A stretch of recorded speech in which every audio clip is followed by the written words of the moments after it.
Hi, folks. This is George Carlin. I'm going to read my book to you. The book is called Brain Droppings. I will read it to you. You'll have to get someone else to understand it for you. For a long time, my stand-up material has drawn from three sources. The first is the English language. You know, words, phrases, sayings, and the ways we speak. The second source, as with most comedians, has been what I think of as the little world. Those things we all experience every day: driving, food, pets, relationships, and idle thoughts. The third area is what I call the big world: war, politics, race, death, the social issues. So without actually having measured, I would say this book reflects the balance very closely. Now, the first two areas in the book will speak for themselves, but concerning the big world, let me say a few things. I'm happy to tell you there's very little in this world that I believe in. Listening to the comedians who comment on political, social, and cultural issues, I notice that most of their material reflects kind of an underlying belief that somehow things were better once, and with just a little effort we could set them right again. They're looking for solutions and rooting for particular results, and I think that limits the tone and substance of what they say. They're talented and funny people, but they're really nothing more than cheerleaders attached to a specific wished-for outcome. I don't feel so confined. I frankly don't give a fuck how it all turns out in this country, or anywhere else for that matter. I think the human game was up a long time ago when the high priests and traders took over. And now we're just playing out the string.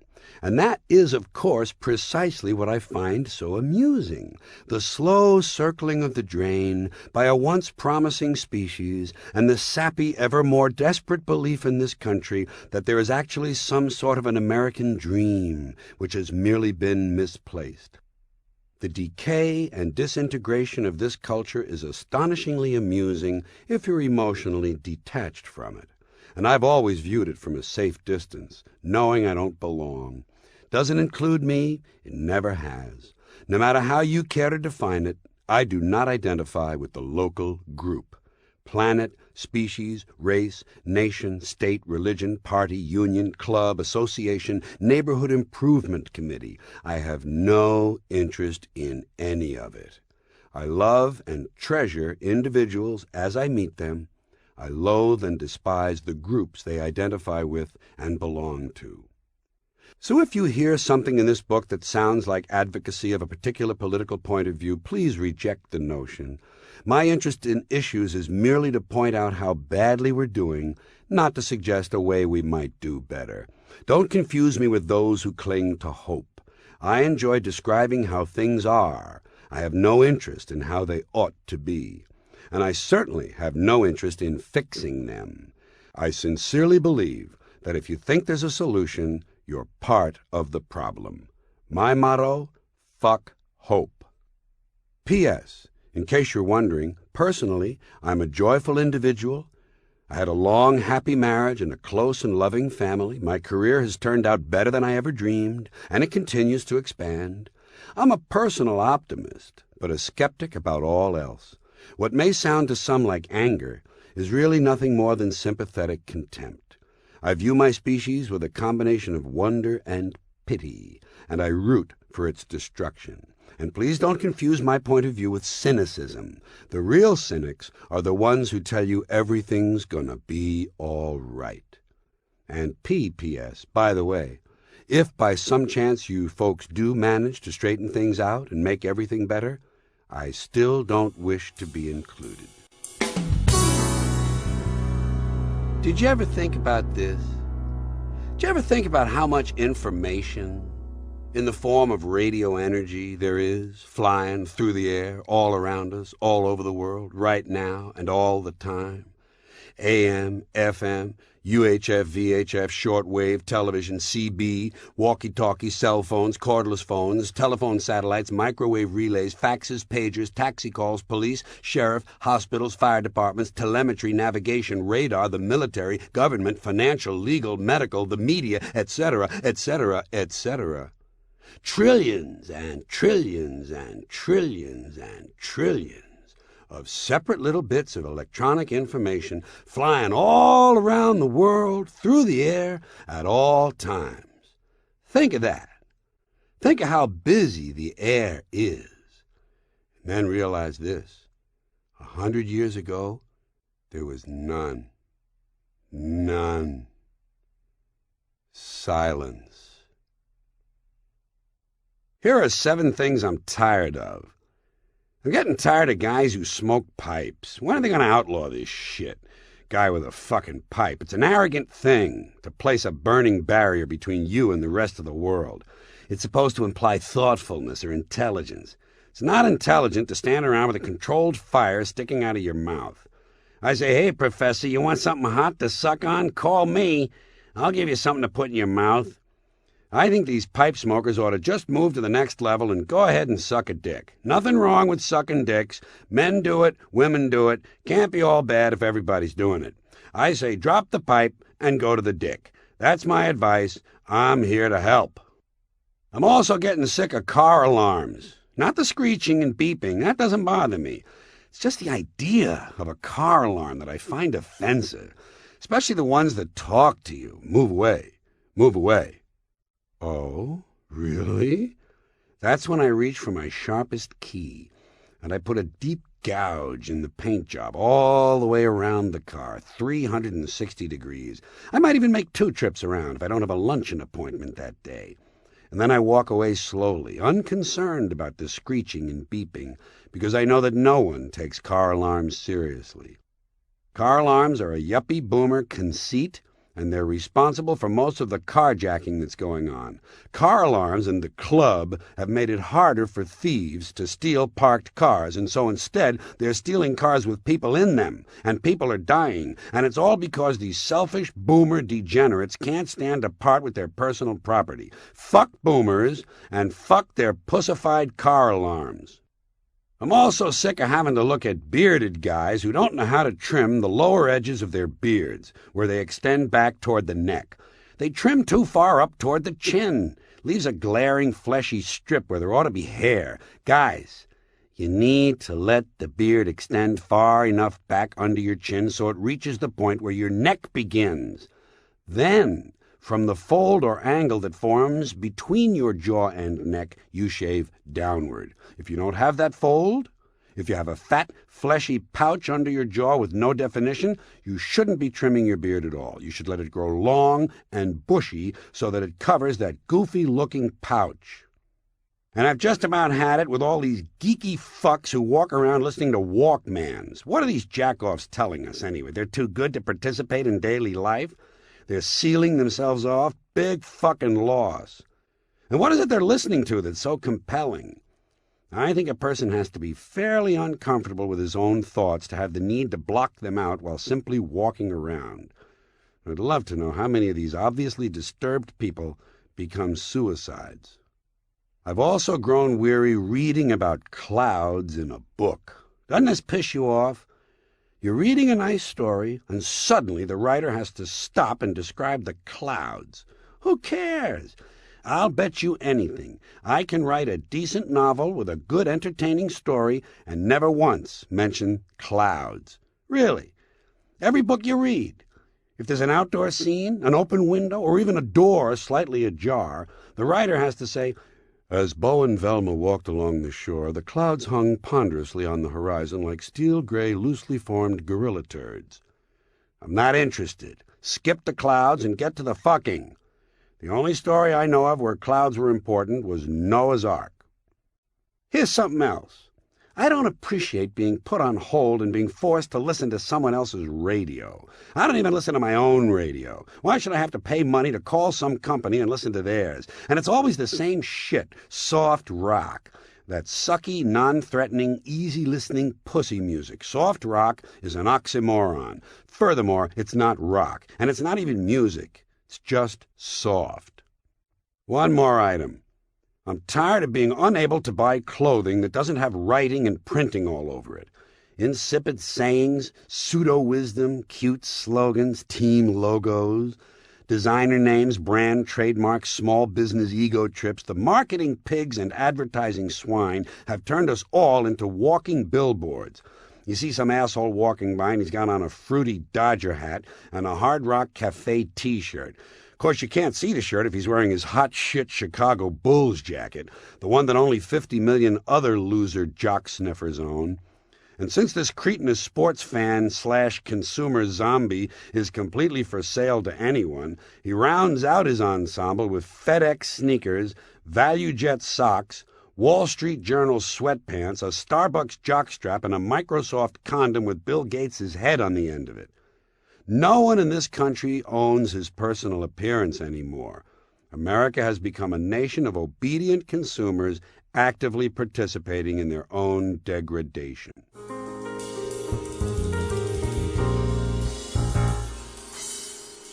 I have some questions about food terms.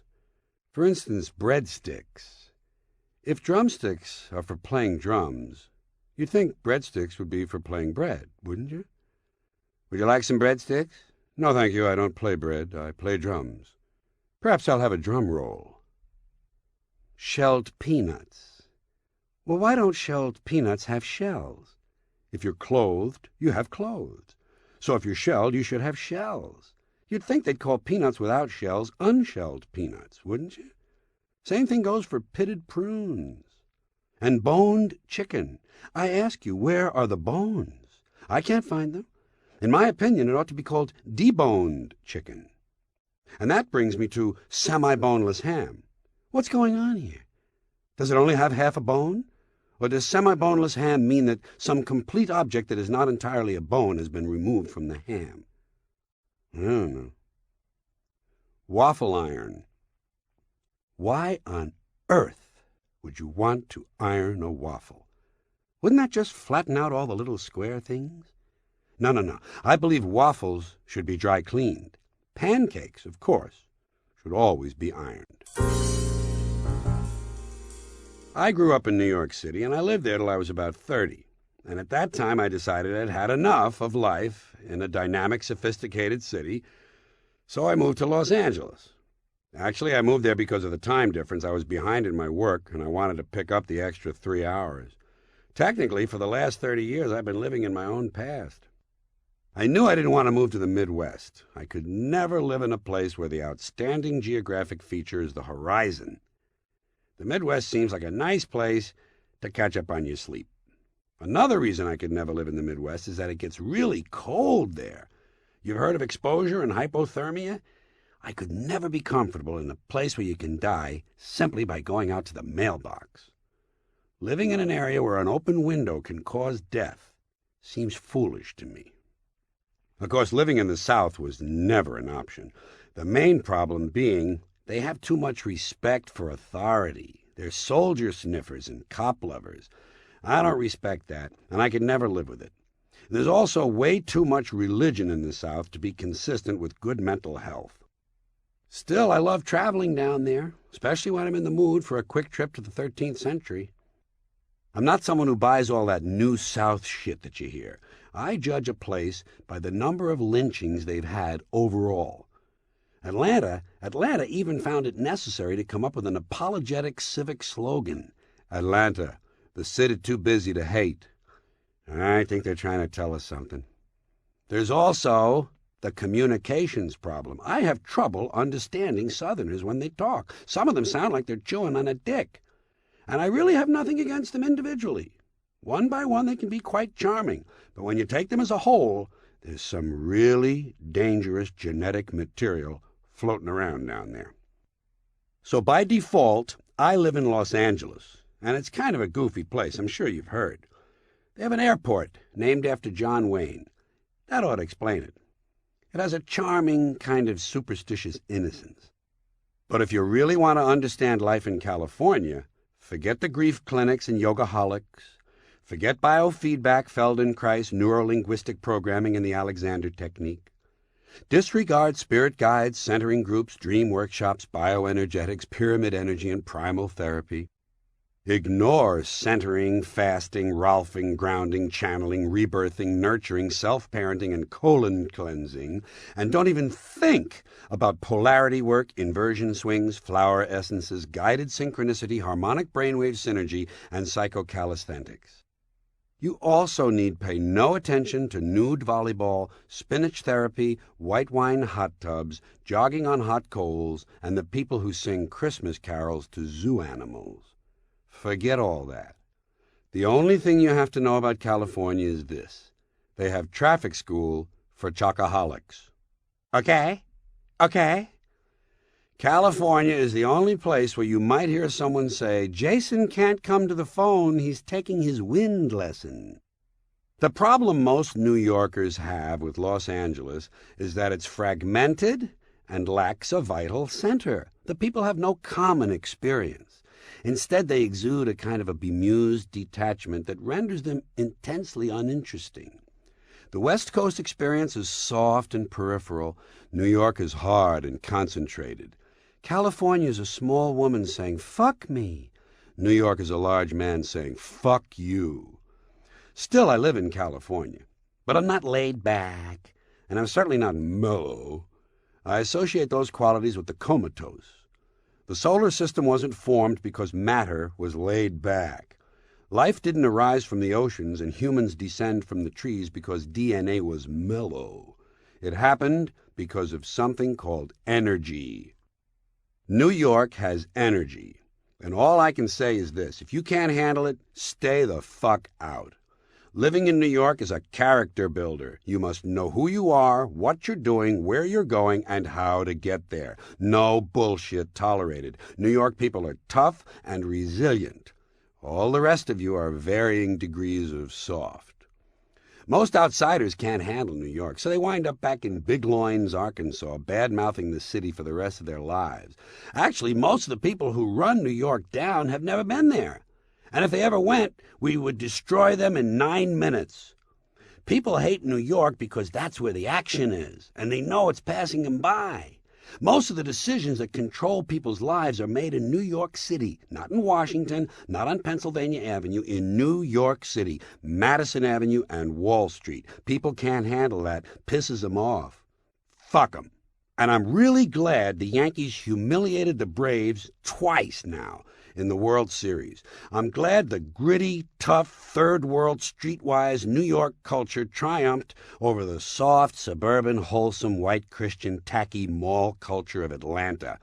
Overgrown small towns like Atlanta have no business in the major leagues in the first place. So, concerning L.A.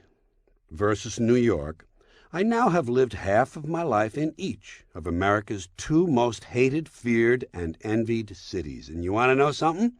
There's no comparison. New York even has a better class of assholes. Even the lames in New York have a certain appealing, dangerous quality. As an example of how hopeless California is, when I first got there, a long time back, 30 years, a policeman gave me a ticket for jaywalking. You have to understand the kind of people who live in California. They're willing to stand, passive and inert, on a curb when absolutely no traffic is coming, or maybe just a little traffic that you could easily dodge. They simply stand there obediently and wait for an electric light to give them permission to proceed. I couldn't believe this cop. I laughed at him. Ticket cost me about $20 in 1966. Since that time, I figure I've jaywalked an additional 1,000 times without being caught. Fuck that lame-ass cop. I've managed to prorate that ticket down to about 2 cents a jaywalk.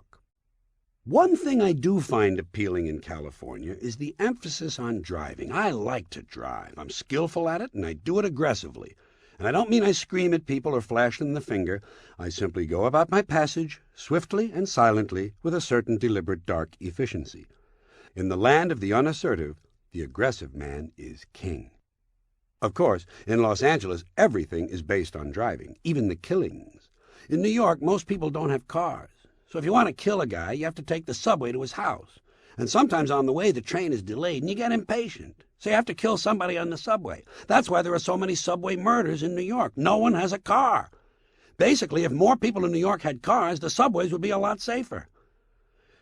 I hope you can tell. The apple, and it's not the big apple, by the way. The real term is apple. The apple is still number one in my heart. I'm so chauvinistic, I even root for New York to raise more money than Los Angeles on the arthritis telethon. And you know something? We usually do. California, bordering always on the Pacific and sometimes on the ridiculous. So why do I live here? Because the sun goes down a block from my house.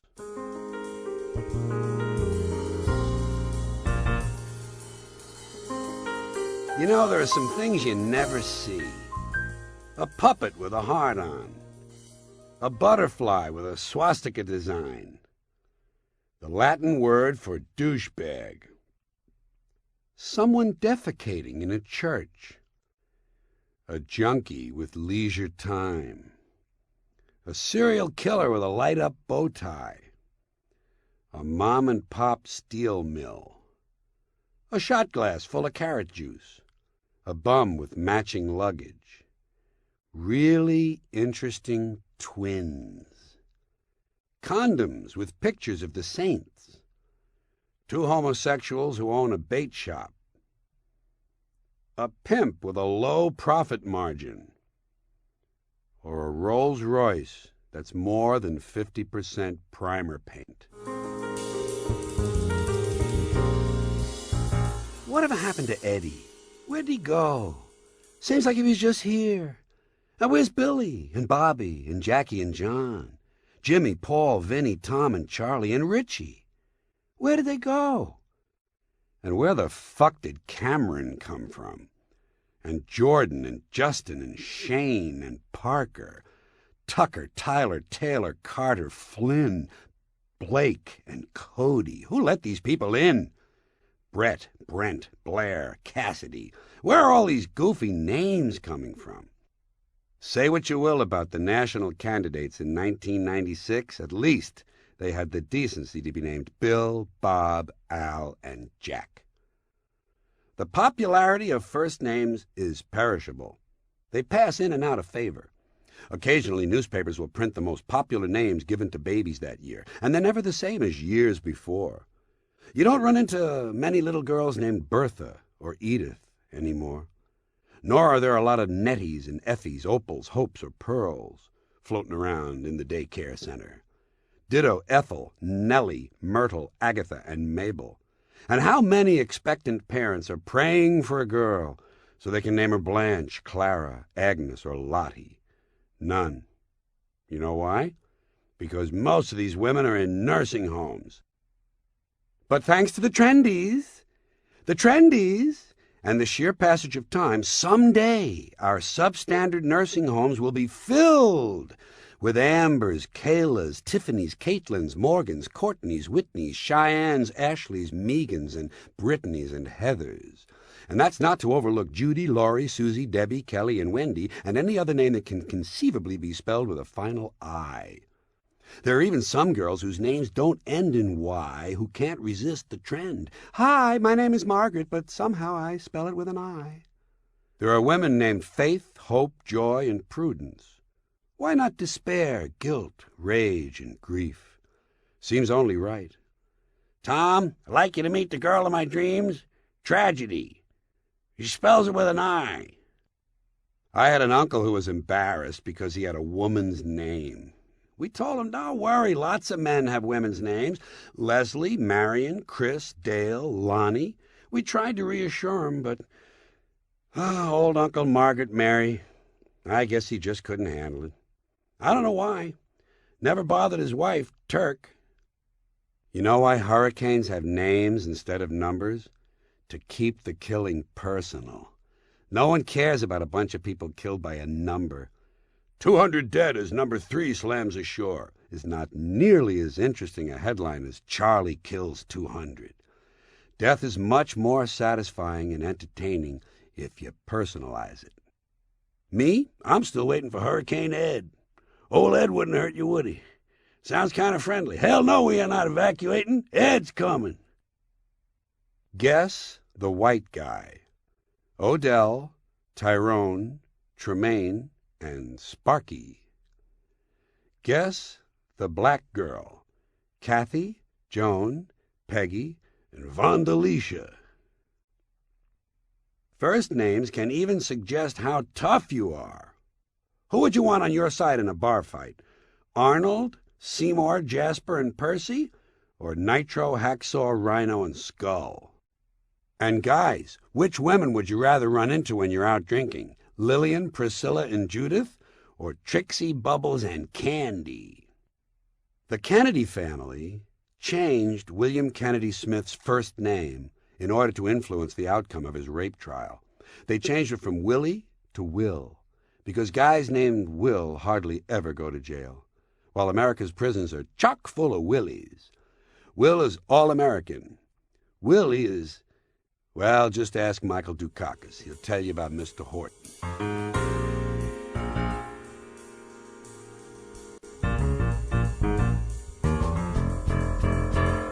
People's names can be interesting because sometimes they carry with them a little emotional baggage that comes with the name. For instance, think of the names of the founders of the great religions. Those founders' names still today ring with an air of mystery. Christ, Moses, Buddha, Muhammad. But the Mormons, Joseph Smith, not too impressive. Come on, we're going to Utah. Who said so? Joe Smith. Well, I gotta go take a shit. Drop me a postcard, let me know how you like it out there. Well, I was raised Catholic, and I'm still waiting for a new pope to choose the name Corky. Wouldn't that be fun? His Holiness Pope Corky the Ninth. I think you'd have to skip right to 9 to give him a little credibility, don't you? Somehow to me, Pope Corky the First doesn't command a great deal of authority. That's because some names are inappropriate in the wrong settings. You won't find many Schuyler Vanderpools blowing into a harmonica on death row. No one in need of brain surgery is breaking down the door to see Dr. Lucky Lipschitz. And I'm sure only the most devoted aficionado would pay money to see a ballet dancer named Bruno McNulty. On the other hand, you'll know that America has relaxed its hopelessly tight asshole if we ever elect a president named Booger.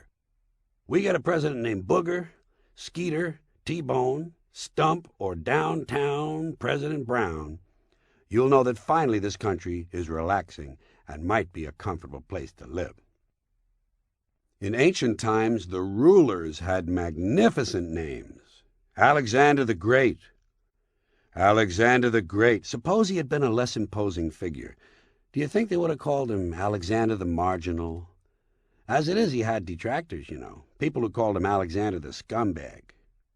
History has other impressive names from simpler times. Edward the Fair, Charles the Bold, Catherine the Great.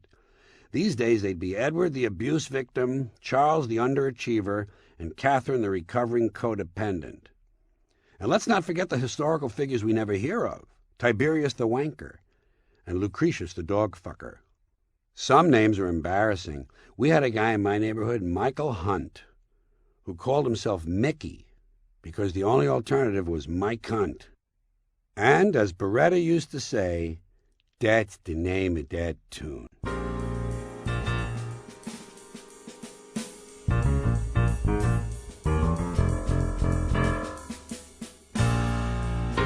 Hi, welcome to the George Carlin Book Club. We've got books out the ass. Call now. Call now. Here are some of the titles you'll receive. How to remove chewing gum from your bush. How to turn your front lawn into a cat house. How to remove an infected cyst from a loved one. How to make 2 small hats out of a brassiere. How to make a brassiere out of 2 small hats. How to have really nice lymph glands. How to act laid back during a grease fire. How to spot a creep from across the street. How to dance with a Swedish person. How to induce a clergyman to grab you by the nuts. How to milk a dog while it's sleeping. How to get through college without books. How to make a small salad out of your work pants. How to lure a weasel into a cardboard box. How to fillet a panda. How to get a tan with a blowtorch. How to make an oil lamp out of your genitals. How to style your hair with a bullwhip. How to convert an old leather chair into 12 pairs of shoes. How to achieve multiple orgasms with a pair of tweezers. How to kill a rat with a paperclip. How to lease out the space inside your nose. How to spot truly vicious people in church. How to become a total fucking greaseball. Call now. Call now. I like to look at tattoos on people. I think they're really cool, you know? But I would never get one. I always thought it was a bad idea to let some guy draw a picture on me that'll probably never come off, you know? I'm conservative on this one. Not only the thing never comes off, but it hurts to put it on. And you gotta pay the guy. Plus, if you do want to take it off, it hurts again, and you gotta pay the guy again. Another reason not to get a tattoo is that a tattoo is positive identification. No one should ever do anything to help the police in any way, especially when you may be the object of their interest. So I never got a tattoo, but I had some good ideas. I was going to get dotted lines tattooed on all my joints, wherever I bend, with little instructions: fold here, do not glue. I also thought about getting a necklace of hickeys. Here's one I almost went through with. I was going to get my nipples tattooed as radio dials, volume and tuning, and the hair in the middle of my chest would be the speaker. And for stereo, I just raised my arms. Armpit speakers. I guess the most popular tattoo of all time has to be Mom. A lot of guys get Mom. No one ever gets Pop. You know why? 'Cause you can't read Pop in the mirror. In a mirror, Mom comes out Mom. Pop comes out 909. What the fuck is that?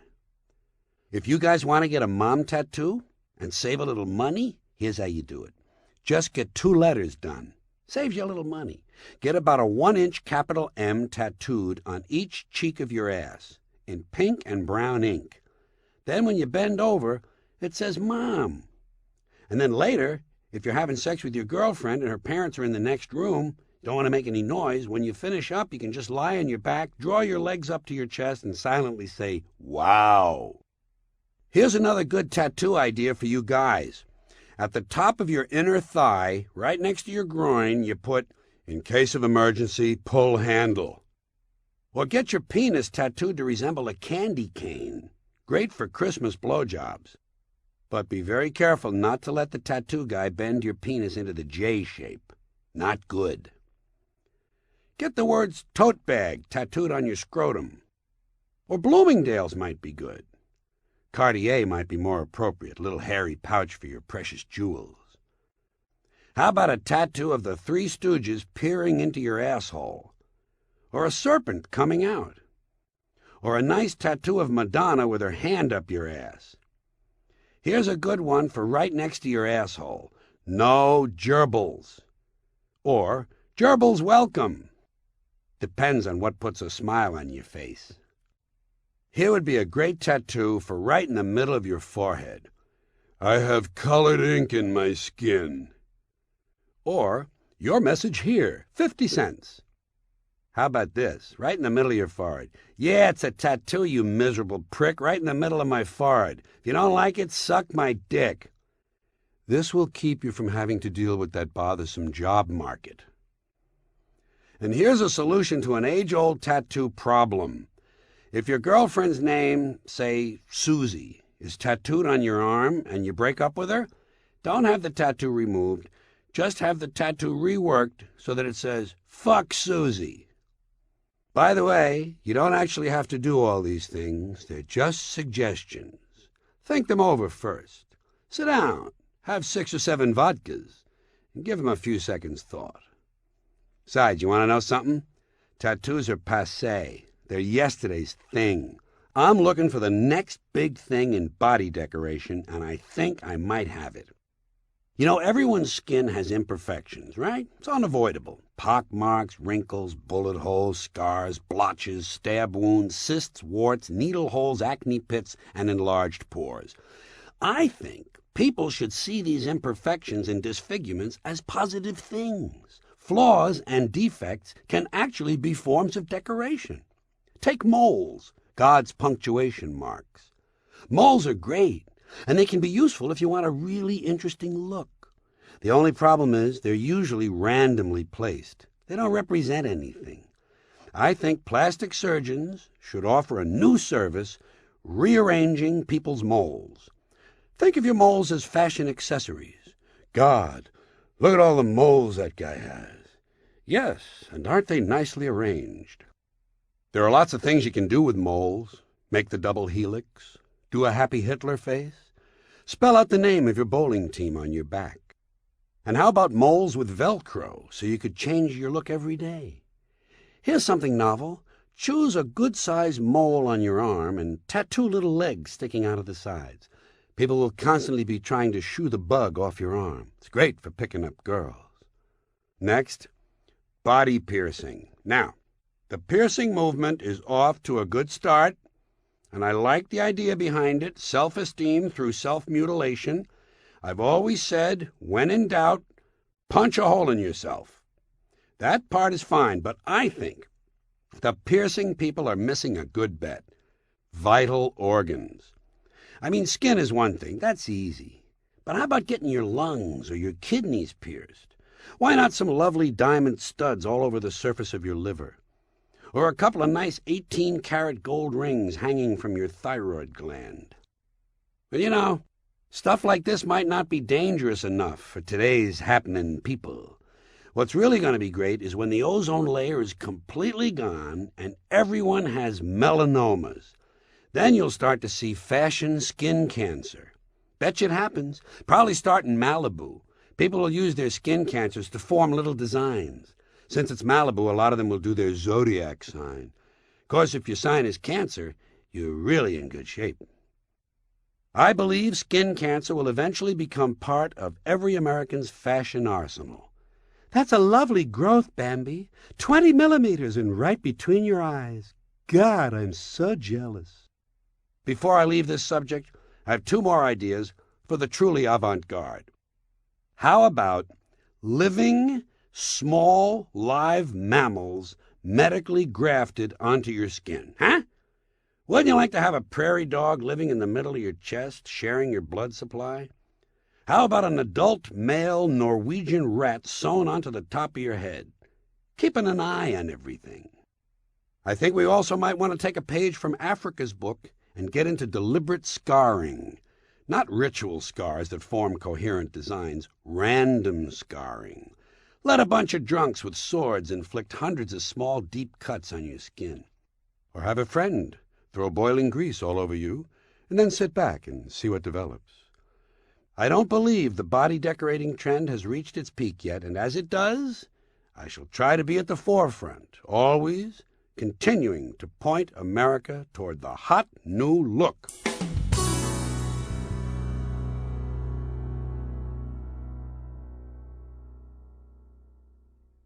One morning recently, there was something I couldn't remember.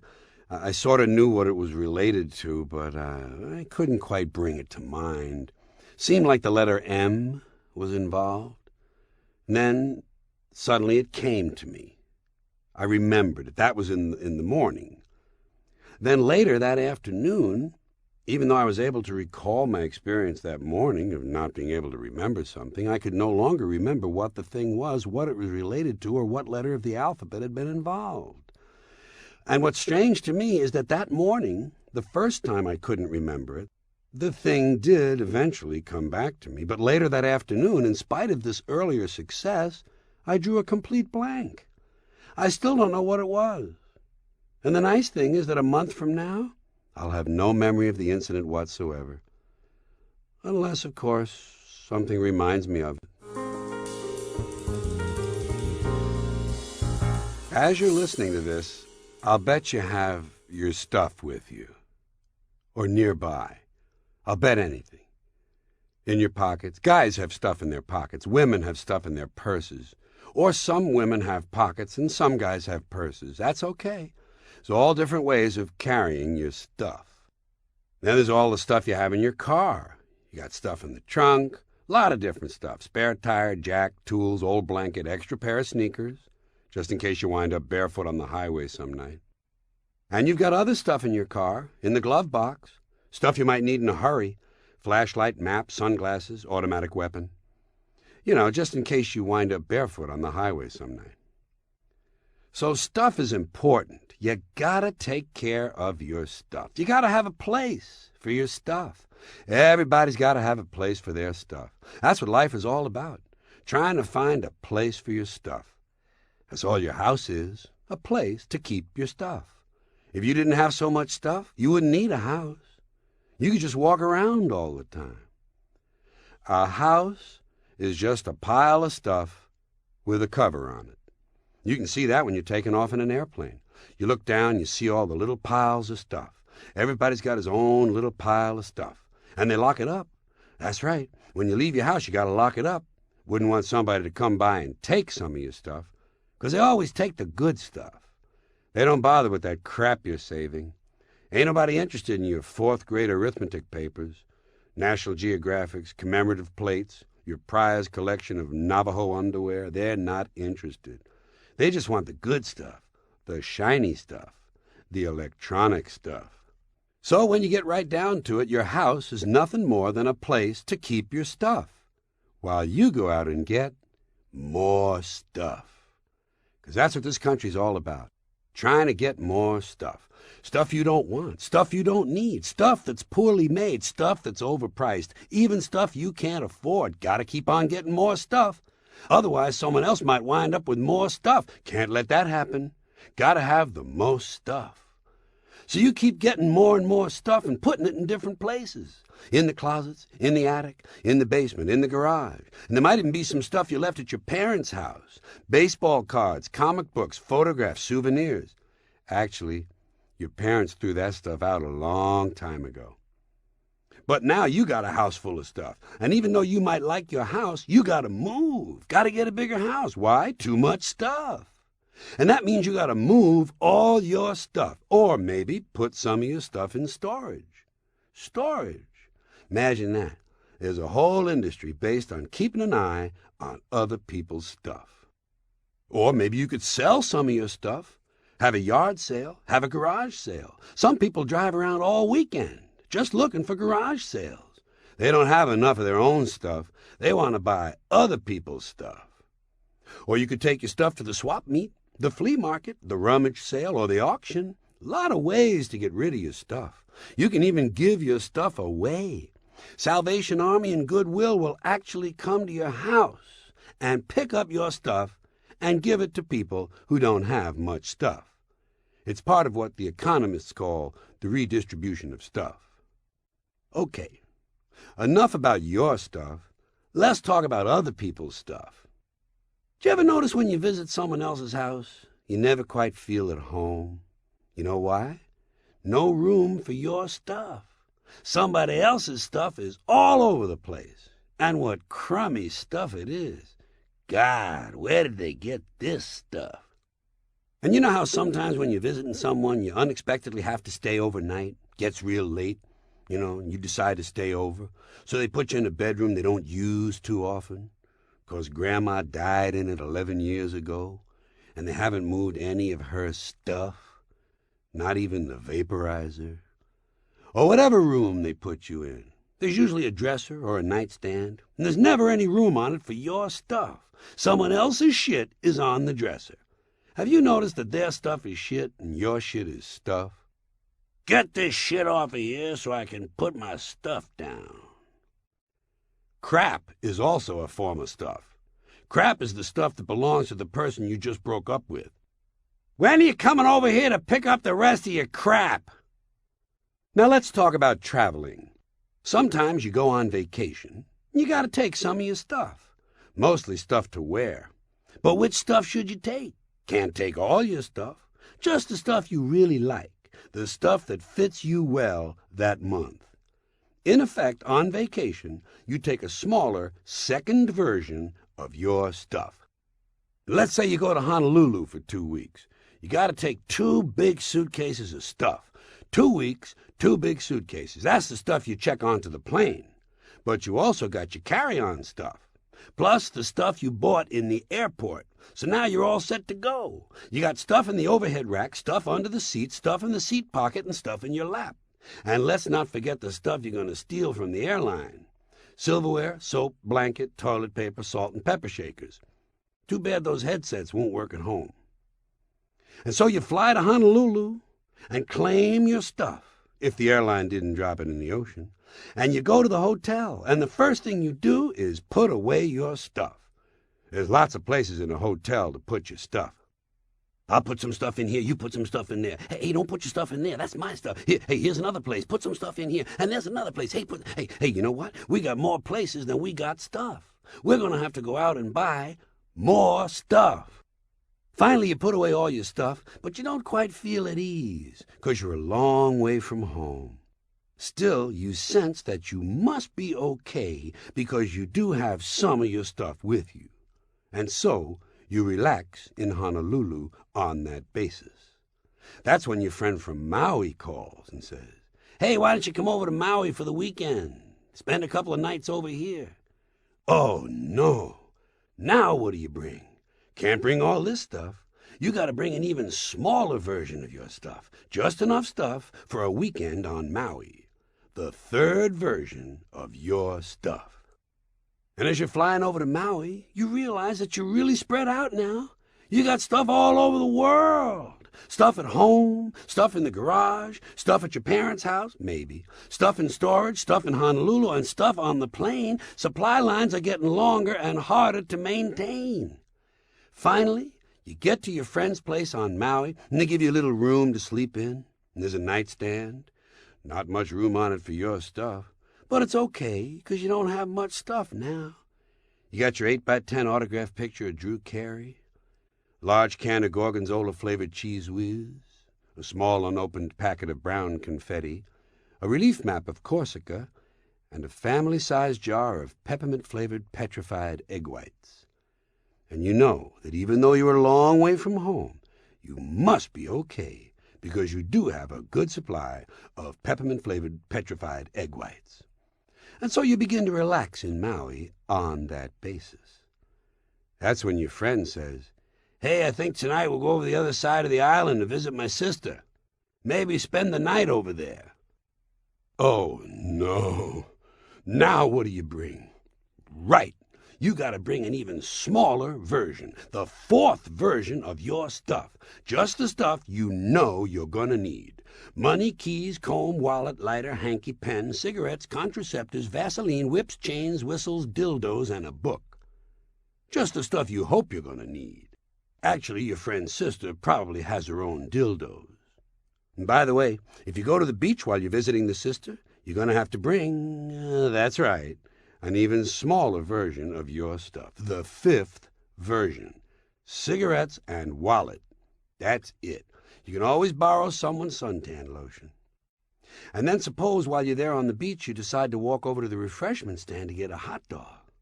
That's right, my friend. Number 6. The most important version of your stuff. Your wallet. Your wallet contains the only stuff you really can't do without. Well, by the time you get home from Hawaii, you're probably fed up with all your stuff and all the problems it creates. And so about a week later, you clean out the closet, the attic, the basement, the garage, the storage locker, and all the other places you keep your stuff, and you get things down to manageable proportions. Just the right amount of stuff to lead a simple and uncomplicated life. And that's when the phone rings. It's a lawyer. Seems your aunt has died and left you all her stuff. Oh, no. Now what do? Right. You do the only thing you can do, the honorable thing. You tell the lawyer to stuff it.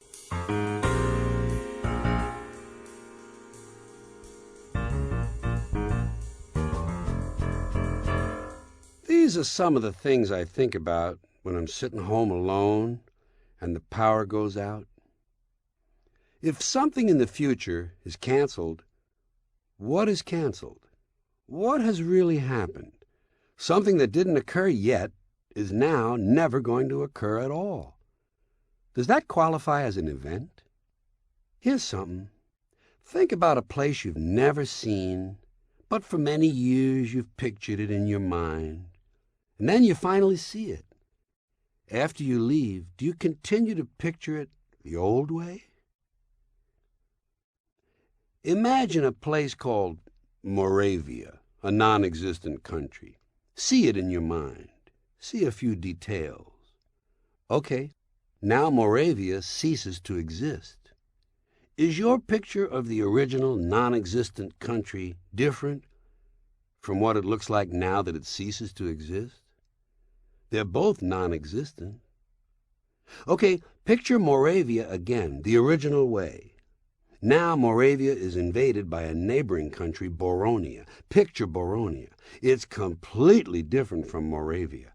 Different geography, different ethnic stock, beliefs, way of life, government, everything. See it? Okay, Baronia invades Moravia and occupies it and begins to make some changes. Now picture Moravia again. Does it look different?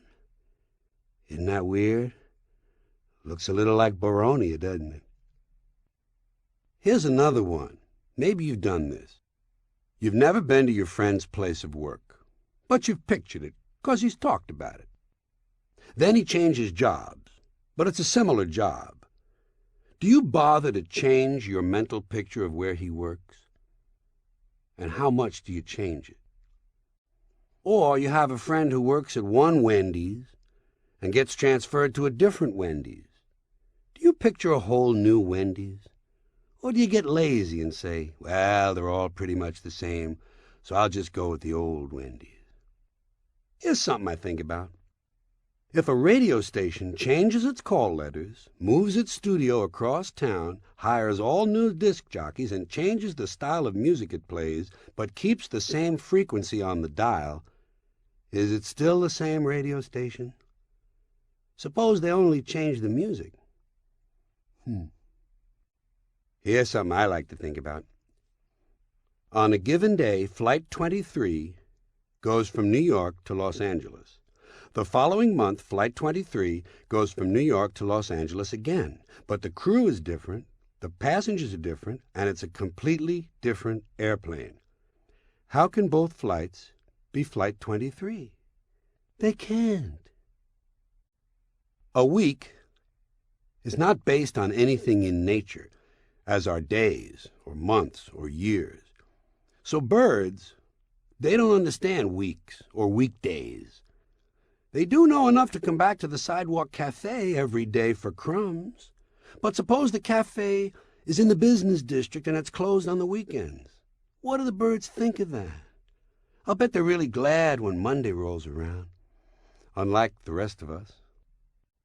These are some of the thoughts that kept me out of the really good schools.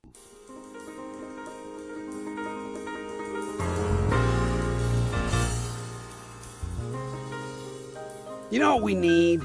New zodiac signs. The old ones, I don't know, they depict an obsolete world. The archer, the water bearer, and talk about obsolete, the virgin.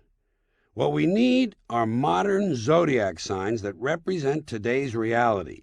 The serial rapist, the lone gunman, the suicide bomber, the paranoid schizophrenic, the transsexual crackhead, the money launderer, the disgruntled postal worker, the diseased homeless veteran, the South American drug lord, the third-generation welfare recipient, the human immunodeficiency virus, and the personal trainer. And in case you're one of those people who doesn't relate well to the real world, here's a nice, safe zodiac for you.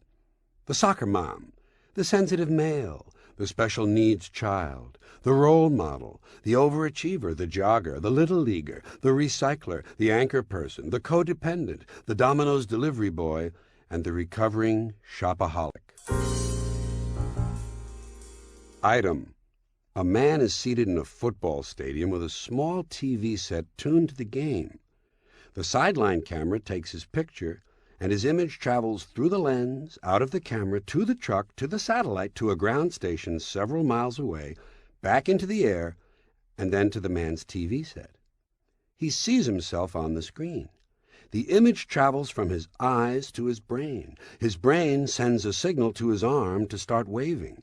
The image travels to the camera, through the lens, to the truck, to the satellite, to another ground station 1,000 miles away, where it is retransmitted into the air and picked up by a cable company that sends it to the man's parents' TV set.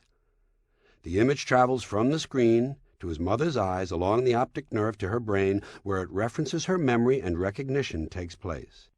Her brain then sends a series of signals to her lungs, throat, lips, and tongue, and she says, "Look, it's Mike!"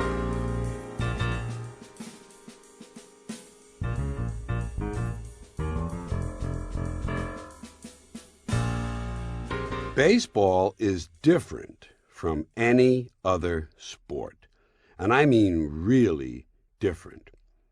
Just for starters, in an odd way, baseball is the only sport you cannot watch in a mirror sensibly. All the other sports are symmetrical.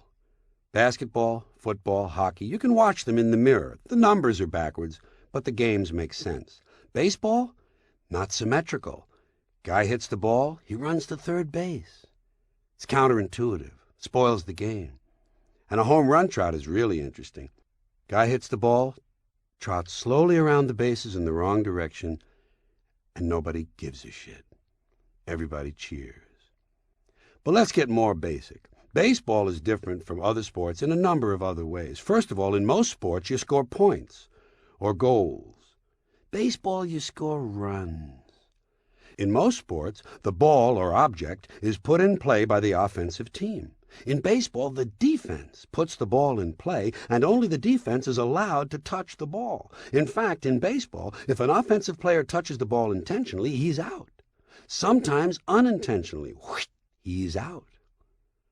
In most sports played with a ball, you score with the ball, and without the ball, you cannot score. In baseball, you score without the ball, and only the ball can prevent you from scoring. In most sports, the team is run by a coach. In baseball, the team is run by a manager, and only in baseball does the manager or coach wear the same clothing the players do. If you'd ever seen John Madden in his Oakland Raiders football uniform, you would know the reason for this custom.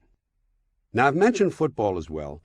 Baseball and football are the two most popular spectator team sports in this country. And as such, wouldn't you think that maybe they might tell us a little about ourselves, about our qualities, our values, and perhaps how we have changed over the last 150 years? For those reasons, I enjoy comparing baseball and football. Baseball is a 19th century pastoral game. Football is a 20th century technological struggle. Baseball is played on a diamond, in a park, the baseball park. Football is played on a gridiron in a stadium, sometimes called Soldier Field or War Memorial Stadium. Baseball begins in the spring, the season of new life. Football begins in the fall when everything is dying. In football, you wear a helmet. In baseball, you wear a cap. Football is concerned with downs. What down is it? How many downs do we have left? Baseball is concerned with ups. Who's up? Are you up? I'm not up. He's up. In football, you receive a penalty.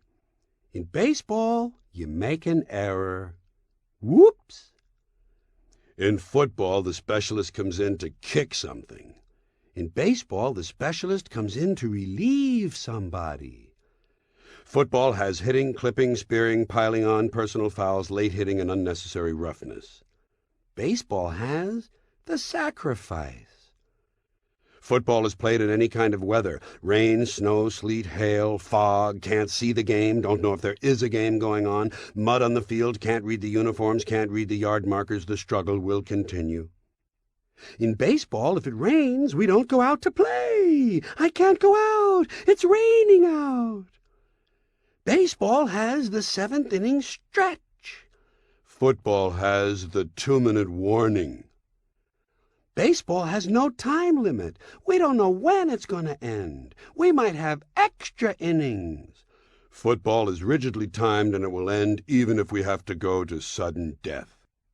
In baseball, during the game, in the stands, there's kind of a picnic feeling. Emotions may run high or low, but there's not that much unpleasantness. In football, during the game, in the stands, you can be sure that at least 27 times you are perfectly capable of taking the life of a fellow human being. Preferably a stranger. And finally, the objectives of the two games are completely different. In football, the object is, for the quarterback, otherwise known as the field general, to be on target with his aerial assault, riddling the defense by hitting his receivers with deadly accuracy in spite of the blitz, even if he has to use the shotgun. With short bullet passes and long bombs, he marches his troops into enemy territory, balancing this aerial assault with a sustained ground attack that punches holes in the forward wall of the enemy's defensive line. In baseball, the object is to go home and to be safe. I hope I'll be safe at home. I don't give a hoot. Not since 1959. That was the last one I gave. Well, I might have given a hoot in 1967. Just one, as a favor to a friend. But that was it. I'm not sure I even have any left. Frankly, I'd be afraid to look. I think I'm all out of hoots. If you want one, you're going to have to find it on your own. Maybe you could rent a hoot, or steal one. I'll bet by now there's a black market in hoots, hot hoots. By the way, in addition to those who don't give a hoot, there are many others who will not take a hoot. Too proud. These are the same people who will not take any guff. But they might give you some lip. Athletes like that physical shit, you know? When they're pleased with each other, they bump chests and butt heads and bang forearms.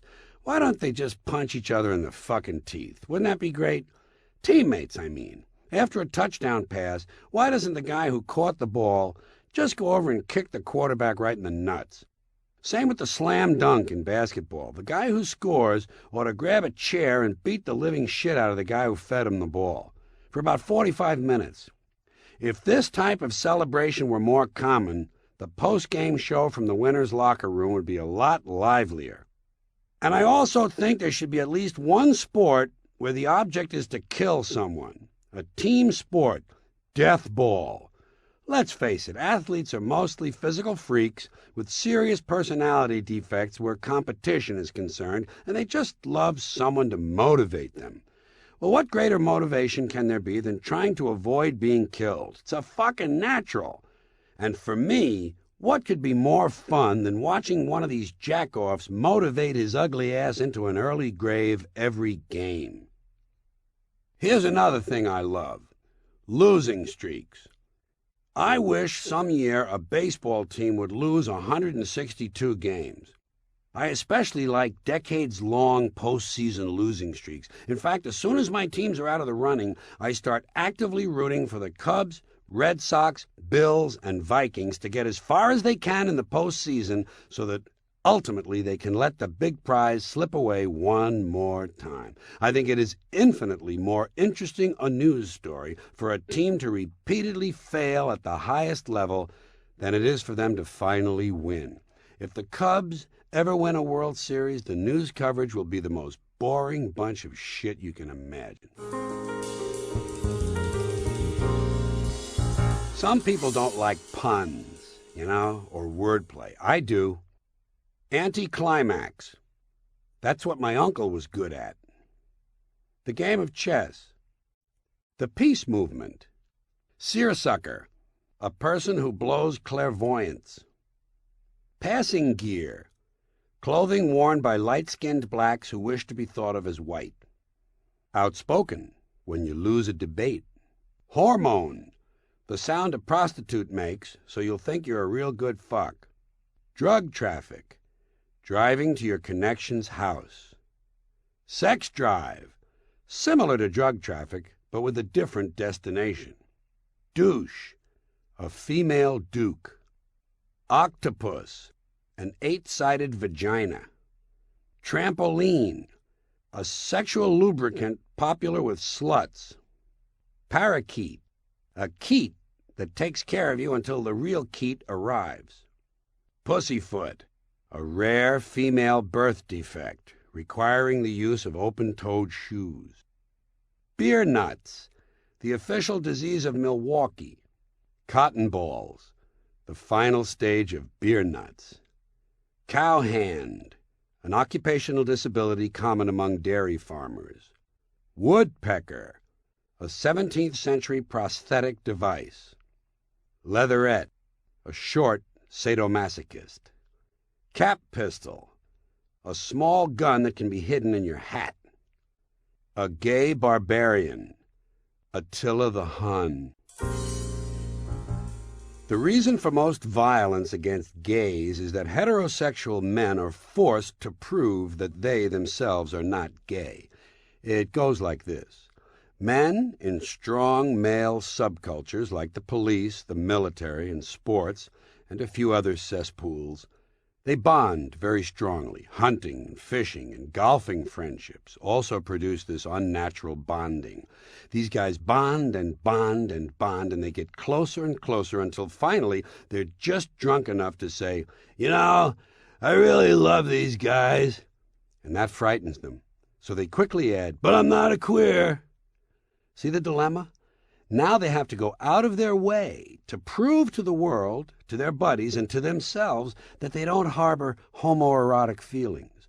And it's only a short step from "I'm not a queer" to "In fact, I hate queers," and another short step to "Let's go kill some queers." And what they really seek to kill is not the queer outside, it's the queer inside they fear. Gay bashers are repressed homosexuals attempting to deny the queer inside. But certain signals get past the screen. That's why you see so many policemen with those precious little well-groomed mustaches. You'd see more of the same mustaches on athletes and military men, but those two groups are not allowed to express themselves freely. Military drones and many sheep-like athletes have dress codes and are forbidden to wear facial hair. The idea is to limit and reduce their individuality. These are men who have chosen to allow the organization to run their lives. That's why athletes, police, and military men have that rigid, unbending body language. They're severely repressed. Guess what they're repressing? Why do you think they call those police cars cruisers? People used to take drugs, now they do drugs. Some people don't do drugs, they do lunch. And sometimes instead of taking drugs, they take meetings. They used to have meetings. Now instead of having meetings, they have relationships. Some people who don't do drugs but have a relationship will take a meeting while they do lunch. People used to get sex, now they have sex. So far they don't do sex, although they do say, "Let's do it." If the sex is overly aggressive, we say the person was taken. I guess if one's not giving, the other's going to take. We take a lot of things. We take a lot of good things. We take time, we take heart, we take solace, medicine, advice. We take a job, take a break, take a vacation, a leave, a nap, a rest, a seat. We take a meal. We take, until we can't take any more. Maybe it's because our inner nature is not primarily one of giving, but of taking. Even these things we take that should balance our lives and give us rest do not. We make work out of them. We do them aggressively, always in control. Take. But when we give a lot of bad things. We give trouble, heartache, sorrow. We give someone a hard time, a migraine, give them a heart attack, and give them a big pain in the ass. So I say, give up, get fucked, take a hike, and have fun.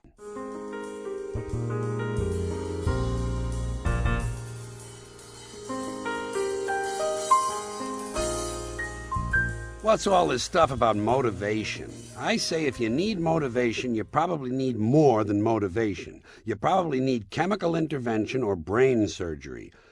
Actually, if you ask me, this country could do with a little less motivation. The people who are causing all the trouble seem highly motivated to me. Serial killers, stock swindlers, drug dealers, Christian Republicans. I'm not sure motivation is always a good thing. You show me a lazy prick who's lying in bed all day watching TV and only occasionally getting up to piss, and I'll show you a guy who's not causing any trouble.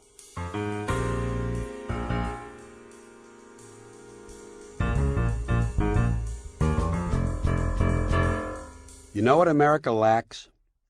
A present. America has no now. We're reluctant to acknowledge the present. I guess it's too embarrassing. Instead, we reach into the past.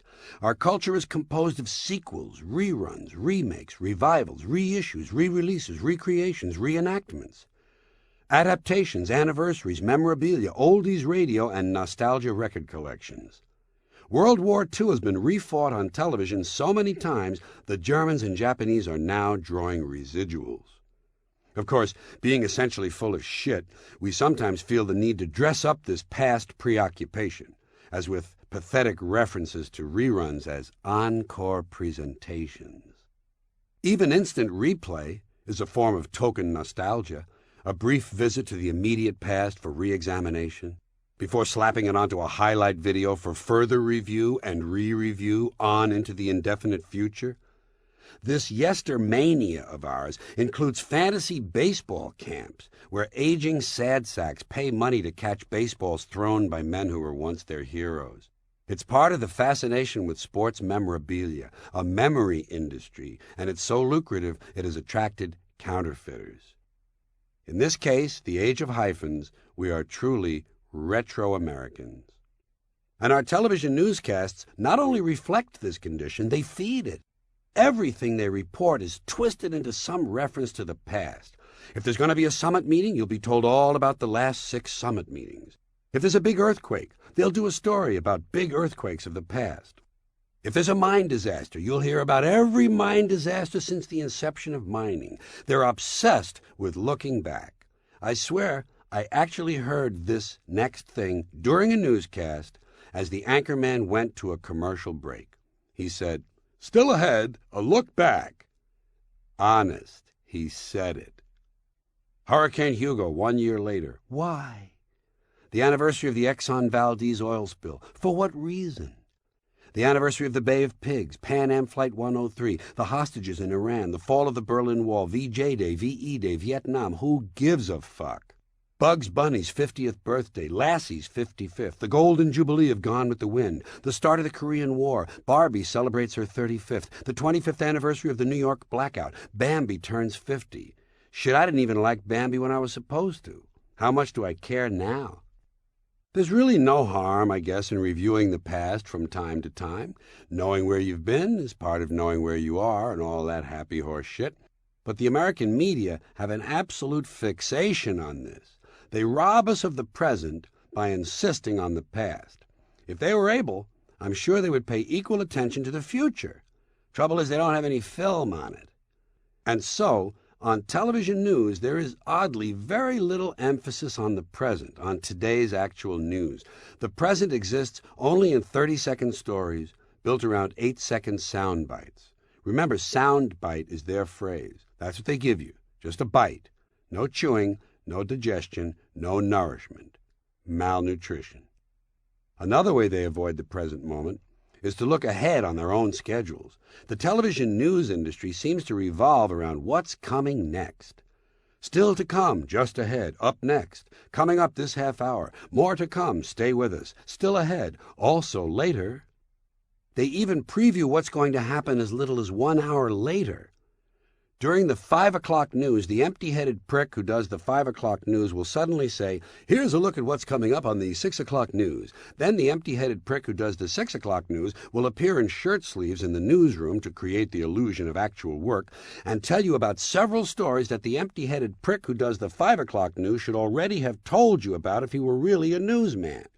And so it goes around the clock. On the 5 o'clock news, they tell you about the 6 o'clock news. At 6 o'clock, they tell you about 11. At 11, they plug the morning news. The morning man promos the noontime lady, and sure enough, a little later afternoon, here comes that empty-headed prick from the 5 o'clock news to tell you what he's going to do on the 5 o'clock news.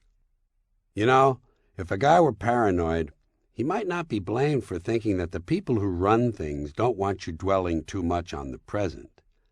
Because keep in mind, the news media are not independent.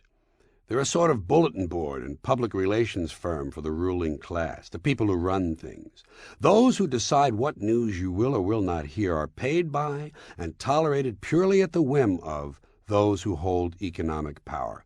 If the parent corporation doesn't want you to know something, it won't be on the news. Period. Or at the very least, it will be slanted to suit them and then barely followed up. Enjoy your snooze, folks.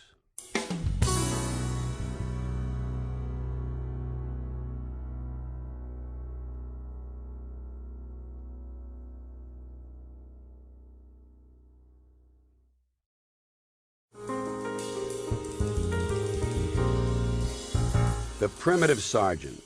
You know, there was a first time for everything. At some point, every custom, every practice, every ritual had to be explained to people for the first time.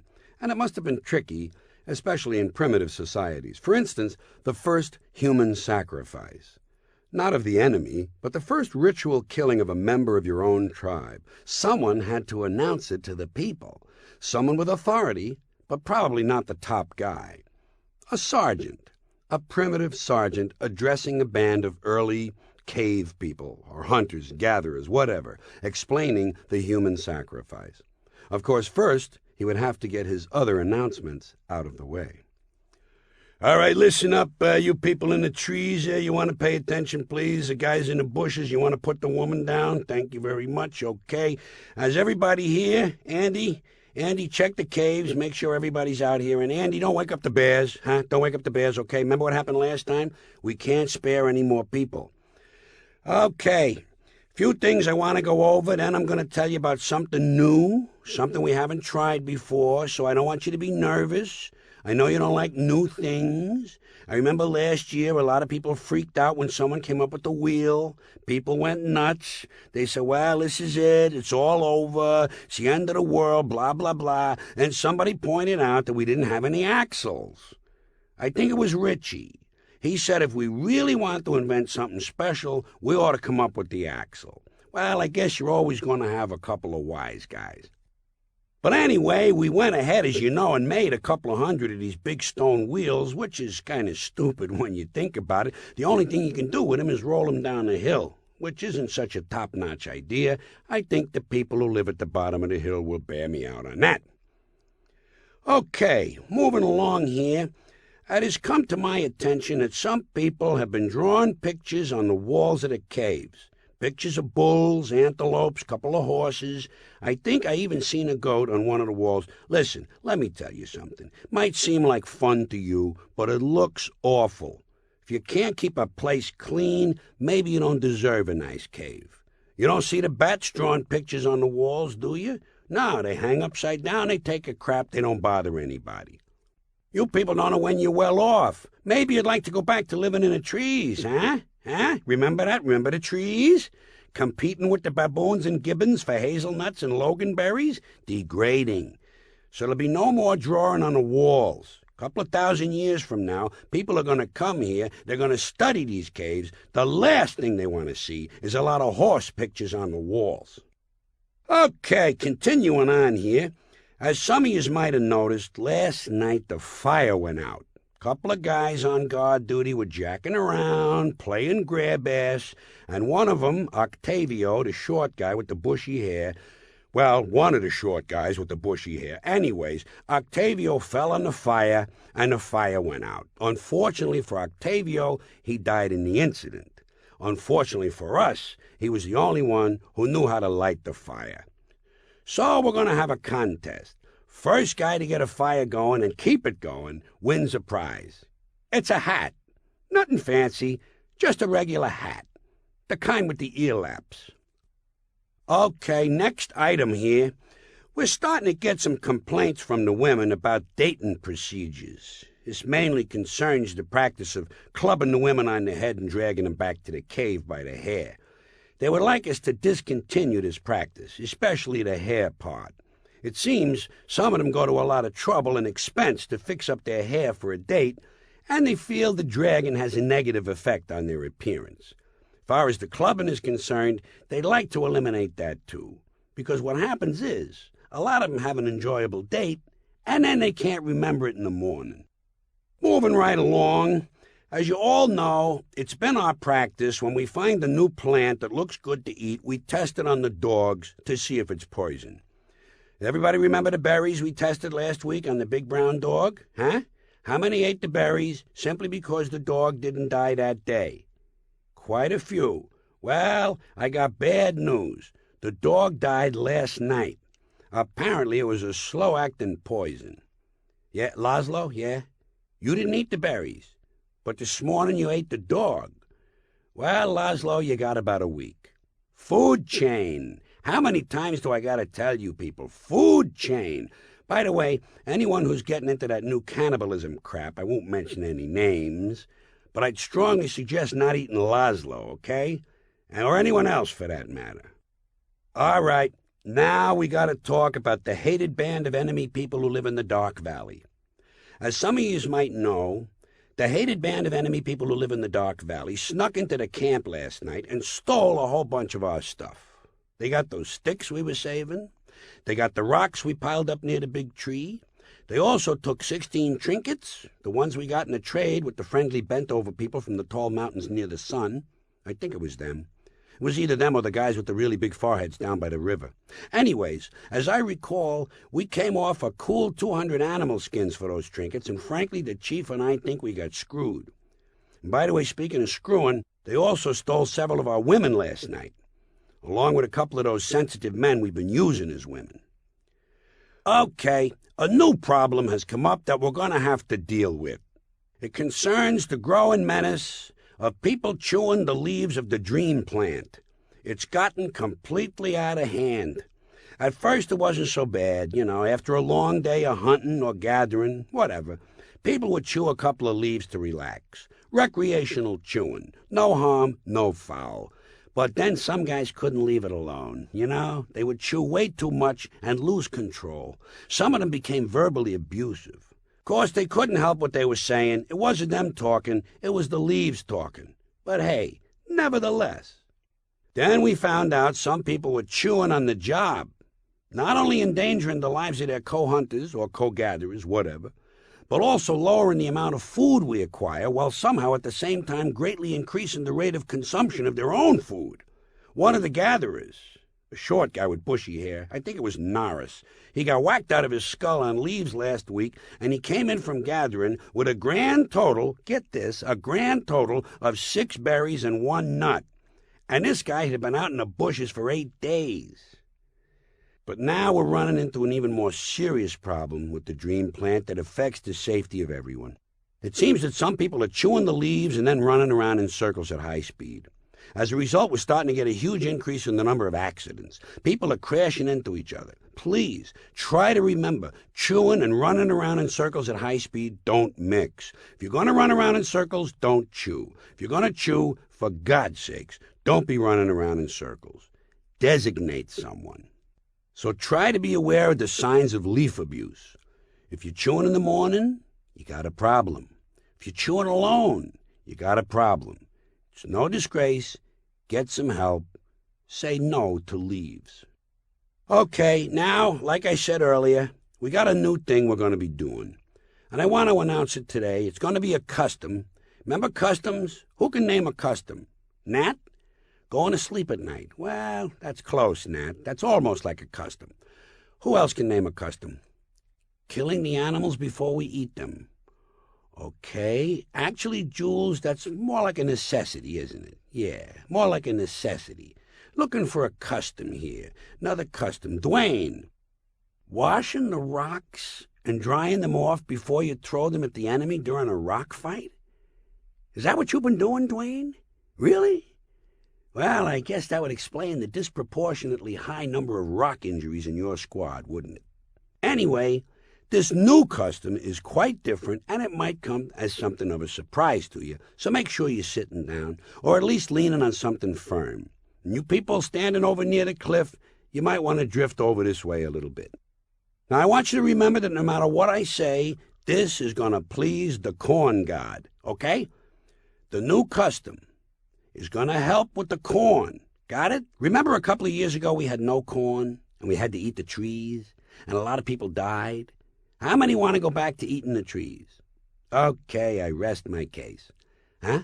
Dwayne? You thought the trees were pretty good. You never disappoint me, Dwayne, you know that? Folks, you don't have to look very far for a tragic example of abusing the dream plant, do you? All right, here's the new thing we're going to do. It's called a human sacrifice. Each week, to appease the corn god, we're going to kill one member of the tribe. All right, calm down. Come on, hey, sit down. Hey, hold on. Hey, hear me out on this, would you please? Relax. Hear me out on this. We're going to start having a human sacrifice every week, probably on Saturday night. That's when everybody seems to loosen up pretty good. So starting next Saturday night, about the time we run out of berry juice, we're going to pick one person, probably a young virgin, and we'll throw her in the volcano. Oh, girls, please, sit down. Girls, sit down. Please, stop with the rocks. Stop. Please, calm down, ladies. We're not going to do it today. I promise. Relax. Calm down. Okay. So we throw the virgin in the volcano. By the way, how many remember the volcano? Remember the fire? Remember the lava? What word comes to mind when we think about the volcano? Hot. Right, the volcano is hot. What's that, Dwayne? No. No way, no. No, if this idea is going to work at all, it's got to be done while the volcano is actually erupting. I don't think the corn god is going to be impressed if we throw some chick in a dormant volcano. It's meaningless. I think he's looking for something with a little more screaming involved. Okay, so we throw the virgin in the volcano. What's that? How does this help with the corn? Good question. Look, Morley, I just make the announcements, okay? I'm not involved with policy. Came down from the high priest. That's all you got to know. This is one of those things you just got to accept on faith. It's like that custom we started last year of cutting off a guy's head to keep him from stealing. At first it seemed severe, am I right? But you got to admit, it seems to work. Okay, one last point. You may say, why does it have to be a young virgin? Why can't we throw a wrinkled old man in the volcano? Well, let me put it this way. Did you ever get a real good look at the high priests? Okay, once again, I rest my case. Now, the only problem we anticipate with this new custom is the distinct possibility of running out of virgins.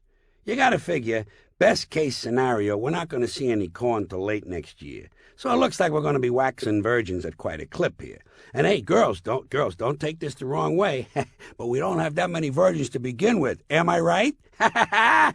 No offense, girls, really. No, hey, you're very lovely. You're very lovely. Well, I guess that's about all I got for you today, folks. I want to thank you for listening. Good night, everybody. Walk home slowly and walk safely. In case you didn't notice, the sun went down, and it's completely fucking dark.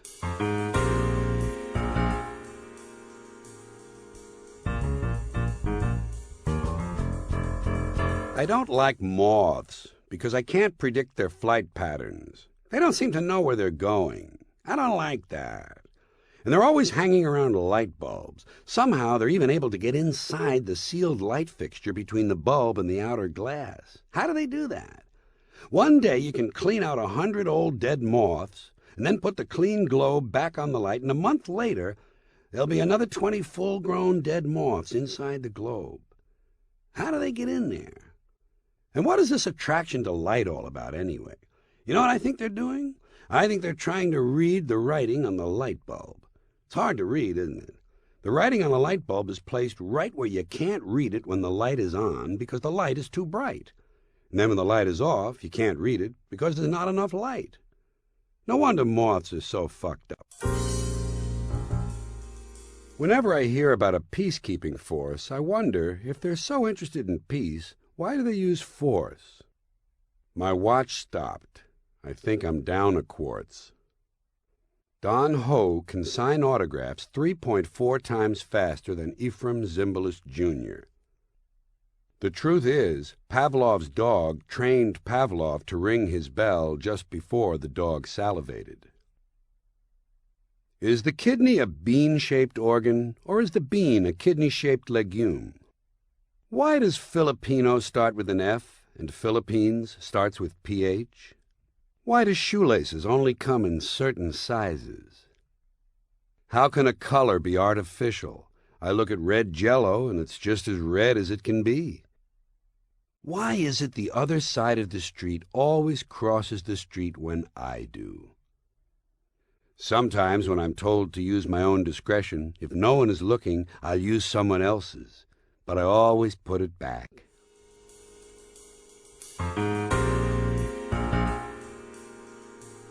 I'm tired of television announcers, hosts, newscasters, and commentators nibbling away at the English language, making obvious and ignorant mistakes. If I were in charge of America's broadcast stations and networks, I would gather together all these people whose jobs include speaking to the public, and I would not let them out of the room until they had absorbed the following suggestions. And I'm aware that media personalities are not selected on the basis of intelligence. I know that, and I try to make allowances for it. Believe me, I really try. But still, there are some liberties taken with speech that I think require intervention, if only for my own sake. I won't feel right if this chance goes by and I keep my silence. Number 1. The English word fort, spelled F-O-R-T-E, and meaning specialty or strong point, is not pronounced forte. Got that? It's pronounced fort. The Italian word forte, F-O-R-T-E, used in music notation, is pronounced forte, and it instructs the musician to play loud. She plays the skin flute, and her fort is playing forte. Look it up if you don't believe me. And don't give me that whiny shit. Forte is listed as the second preference. There's a reason it's second, because it's not first. Here's another thing. You hear this all the time. And believe me when I tell you, irony deals with opposites. It has nothing to do with coincidence. If two baseball players from the same hometown on different teams receive the same uniform number, it's not ironic. It's a coincidence. If Barry Bonds attains lifetime statistics identical to his father's, it will not be ironic. It will be a coincidence. Irony is, quote, a state of affairs that is the reverse of what was to be expected, a result opposite to and in mockery of the appropriate result, unquote. For instance, if a diabetic on his way to buy insulin is killed by a runaway truck, he is the victim of an accident. If the truck was delivering sugar, he is the victim of an oddly poetic coincidence. But if the truck was delivering insulin, then he is the victim of an irony. If a Kurd, after surviving a bloody battle with Saddam Hussein's army and a long, difficult escape through the mountains, is crushed and killed by a parachute drop of humanitarian aid, that, my friend, is irony writ large. Darryl Stingley, the pro football player, was paralyzed after a brutal hit by Jack Tatum. Now Darryl Stingley's son plays football, and if the son should become paralyzed while playing, it will not be ironic. It will be coincidental. If Darryl Stingley's son paralyzes someone else, that will be closer to ironic. If he paralyzes Jack Tatum's son, that will be precisely ironic. I'm tired of hearing prodigal being used to mean wandering, given to running away, or leaving and returning. The parable in the book of Luke tells of a son who squanders his father's money. Prodigal means recklessly wasteful or extravagant. And if you say popular usage has changed that, I say fuck popular usage. Here's another one bothers me. The phrase sour grapes does not refer to jealousy or envy, nor is it related to being a sore loser. It deals with the rationalization of failure to attain a desired end. In the original fable of Aesop, The Fox and the Grapes, when the fox realizes he cannot leap high enough to reach the grapes, he rationalizes that even if he had gotten them, they would probably have been sour anyway.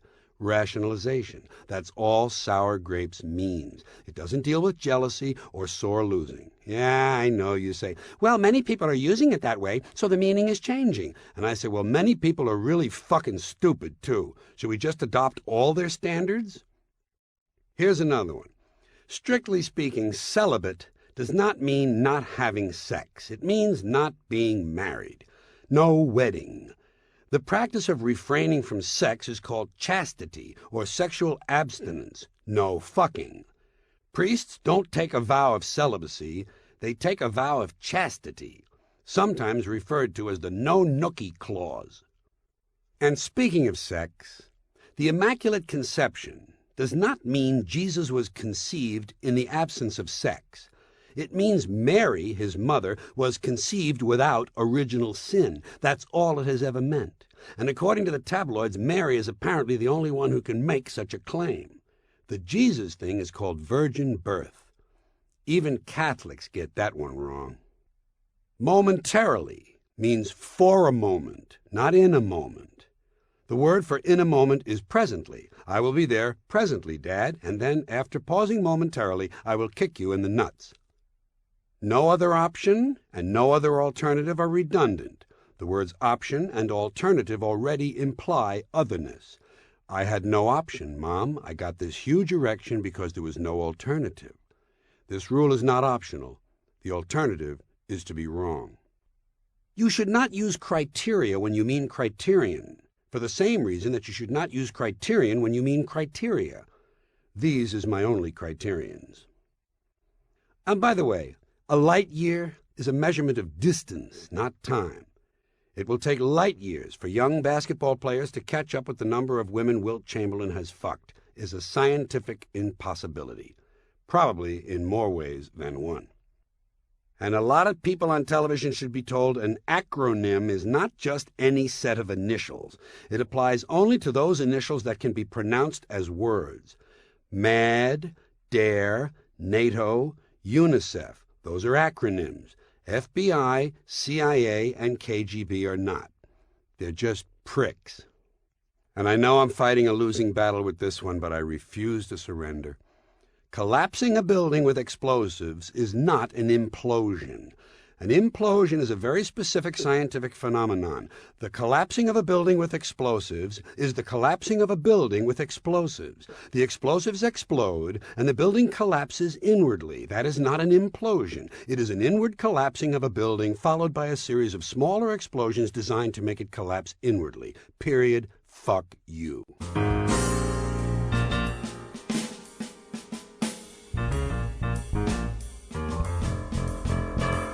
Here's another pointless, thankless objection I'd like to register. I say it that way because I know you people, and I know your goddamn popular usage slammed the door on this one a long time ago, but here goes anyway. A cop-out is not an excuse, not even a weak one. It is an admission of guilt. When someone cops a plea, he admits guilt to some charge in exchange for better treatment. He has copped out. When a guy says, I didn't get to fuck her because I reminded her of her little brother, he's making an excuse. But if he says, I didn't get to fuck her because I'm an unattractive schmuck, he is copping out. The trouble arises when an excuse contains a small amount of self-incriminating truth. This one is directed to the sports assholes. You are destroying a perfectly good figure of speech. Getting the monkey off one's back does not mean breaking a losing streak. It refers only to ending a dependency. That's all. The monkey represents a strong yen. A losing streak does not compare even remotely, not in a literary sense and not in real life. Here's one that you hear from truly dense people. The proof is in the pudding. Well, the proof is not in the pudding. The rice and the raisins are in the pudding. The proof of the pudding is in the eating. In this case, proof means test. The same is true of the exception that proves, or tests, the rule. Boy, these things piss me off. Here we go. An eye for an eye is not a call for revenge. It's an argument for fairness. In the time of the Bible, it was standard to take a life in exchange for an eye. But the Bible said no, the punishment should fit the crime. Only an eye for an eye, nothing more. It is not vindictive, it is mitigatory. Don't make the same mistake twice seems to indicate 3 mistakes, doesn't it? First you make the mistake, then you make the same mistake, then you make the same mistake twice. If you simply say, don't make the same mistake, you'll avoid the first mistake. Unique needs no modifier. Very unique, quite unique, more unique, real unique, fairly unique, and extremely unique are wrong, and they mark you as dumb, although certainly not unique. Healthy does not mean healthful. Healthy is a condition, healthful is a property. Vegetables aren't healthy, they're dead. No food is healthy, unless you have an eggplant that's doing push-ups. Push-ups are healthful. There is no such thing or word as kudo. Kudos, K-U-D-O-S, is a singular noun meaning praise, and it is properly pronounced kudos. There is also a plural form spelled the same, but pronounced kudos. Please stop telling me, so-and-so picked up another kudo today. Here's another one that bothers me. When they say race, creed, or color, that's wrong. Race and color, as used in that phrase, describe the same property. And creed is a stilted, outmoded way of saying religion, Leave this tired phrase alone. It has lost its usefulness. Besides, it reeks of insincerity no matter who uses it. As of yet is simply stupid. As yet, I've seen no progress on this one, but of course I'm speaking as of now. Here's one you can win some money on in a bar if you're within reach of the right reference book. Chomping at the bit and old stomping ground are incorrect. Some Saturday afternoon when you're getting bombed on your old stamping ground, you'll be champing at the bit to use this one. Sorry to sound so picky, folks, but I listen to a lot of radio and TV, and these things have bothered me for a long time. Join the George Carlin Book Club. We've got books out the ass. Call now. Here are some titles you'll receive. Where to Go for a Free Fuck. Eat, Run, Stay Fit, and Die Anyway. You give me 6 weeks and I'll give you some bad disease. Why you should never mambo with a policeman. The stains in your shorts can indicate your future. Earn big money while sitting in your car trunk. Where to Take a Short Woman. I give up hope and it worked just fine. Why you should never yodel during an electrical storm. Fill your life with croutons. 6 ways to screw up before breakfast. I suck, you suck. Reorganizing your pockets. Where to hide a really big snot. Why you must never give yourself a neck operation. The wrong underwear can kill. Now you can cure cancer by simply washing up. Lightweight summer ensembles to wear on the toilet. Why no one should be allowed out anymore. A complete list of people who are not making progress. Where to throw up secretly. 10 things no one can handle at all. And why you should not sit for more than 6 weeks in your own filth. Call now.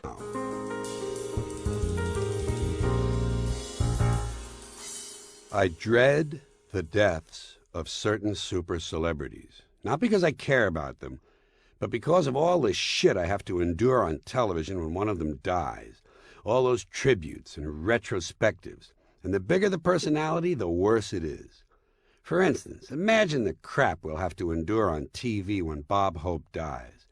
First of all, they'll show clips from all his old road movies with Bing Crosby.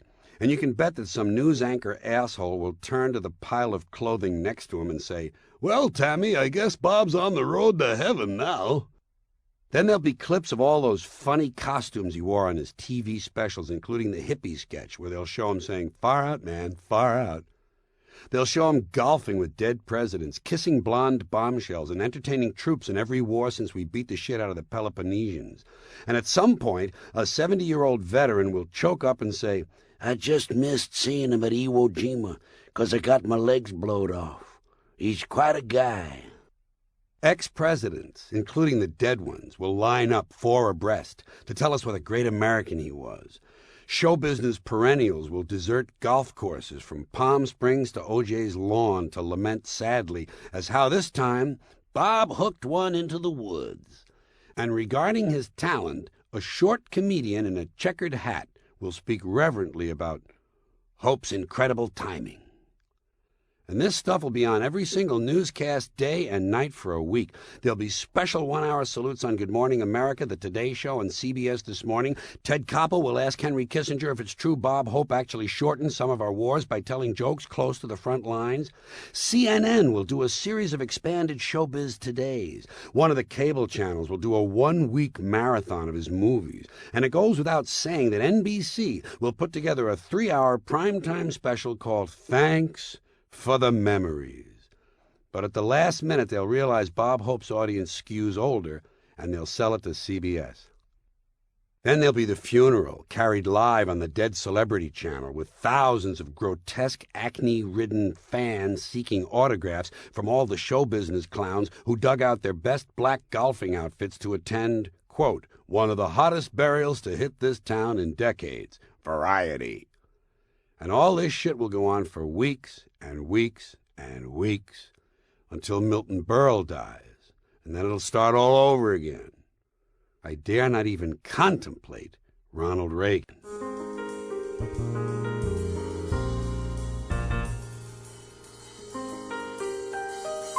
Another thing that bothers me in speech these days, the pre-epidemic, P-R-E, pre-board, pre-screen, pre-record, pre-taped, pre-existing, pre-order, pre-plan, pre-test, pre-condition, pre-register. In nearly all of these cases, you can drop the pre and not change the meaning of the word.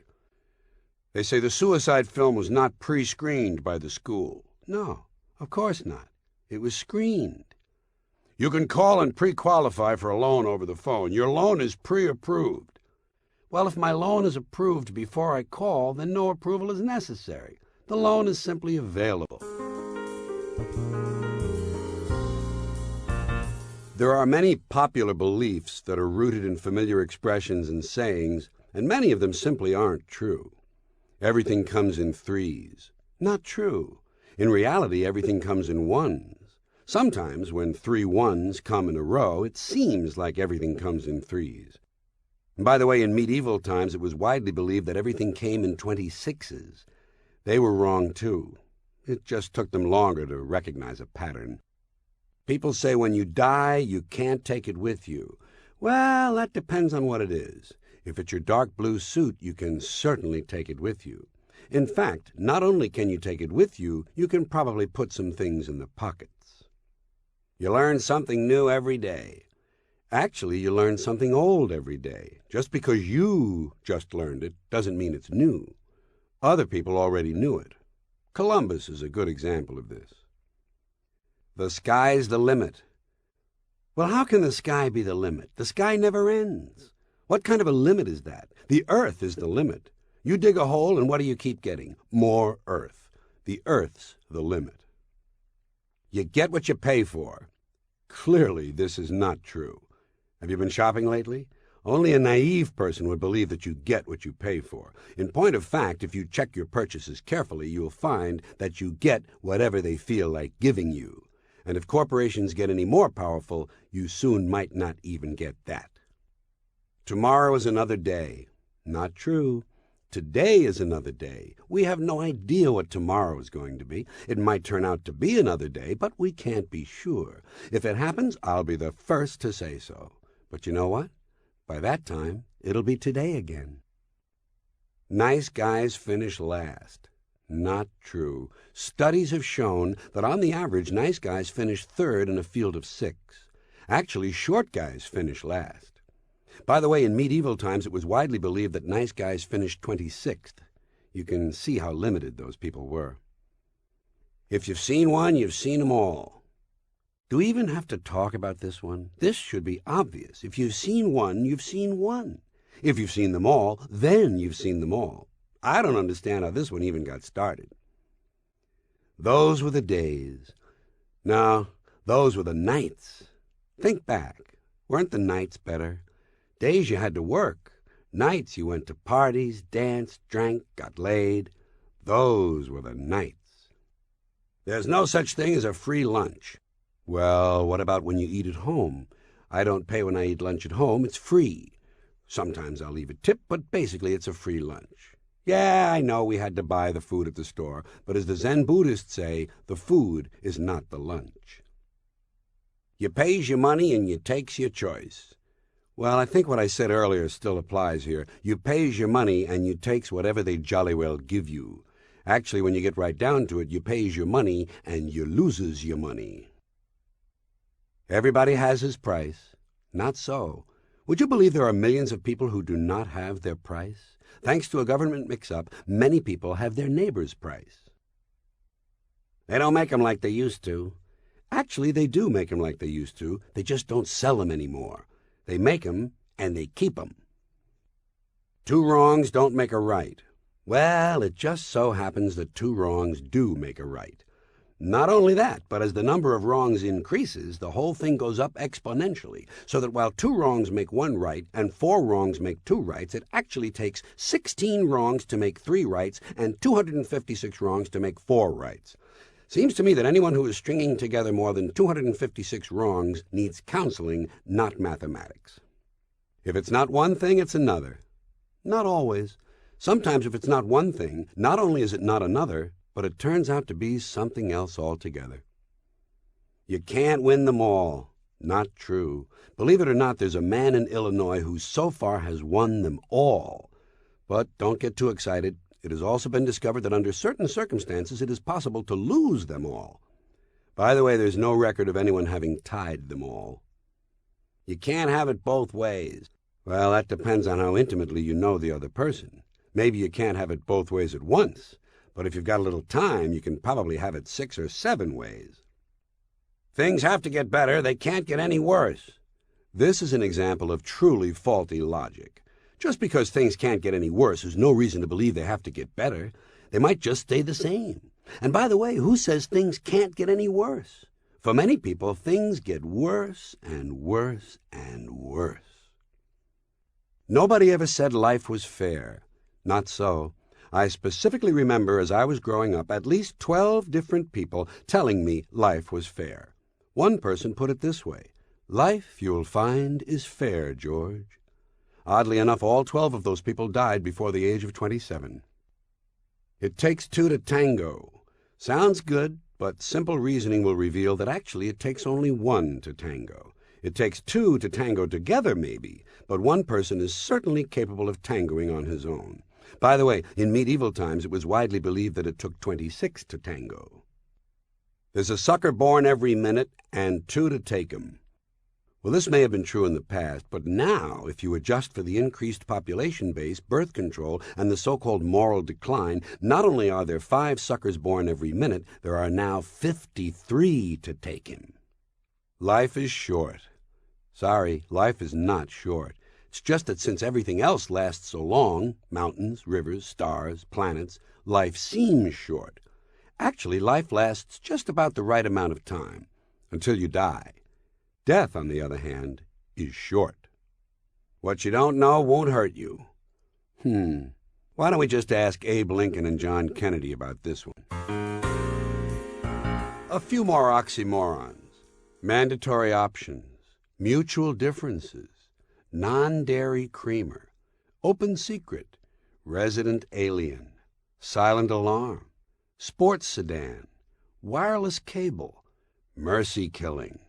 Lethal assistance, business ethics, friendly fire, genuine veneer, full-time daycare, death benefits, holy war.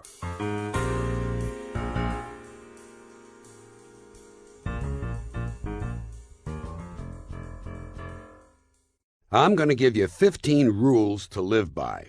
Because life is not as difficult as people think. All you need is a good set of rules. Since it's probably too late for you, here are some guidelines to pass along to your children. Number 1, relax and take it easy. Don't get caught up in hollow conceits such as doing something with your life. Such twaddle is outmoded and a sure formula for disappointment.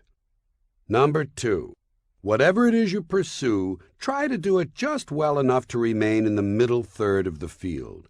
Keep your thoughts and ideas to yourself and don't ask questions.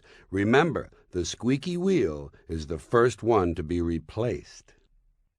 Number 3, size people up quickly and develop rigid attitudes based on your first impression.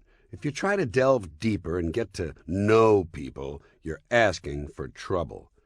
Number 4, don't fall for that superstitious nonsense about treating people the way you would like to be treated.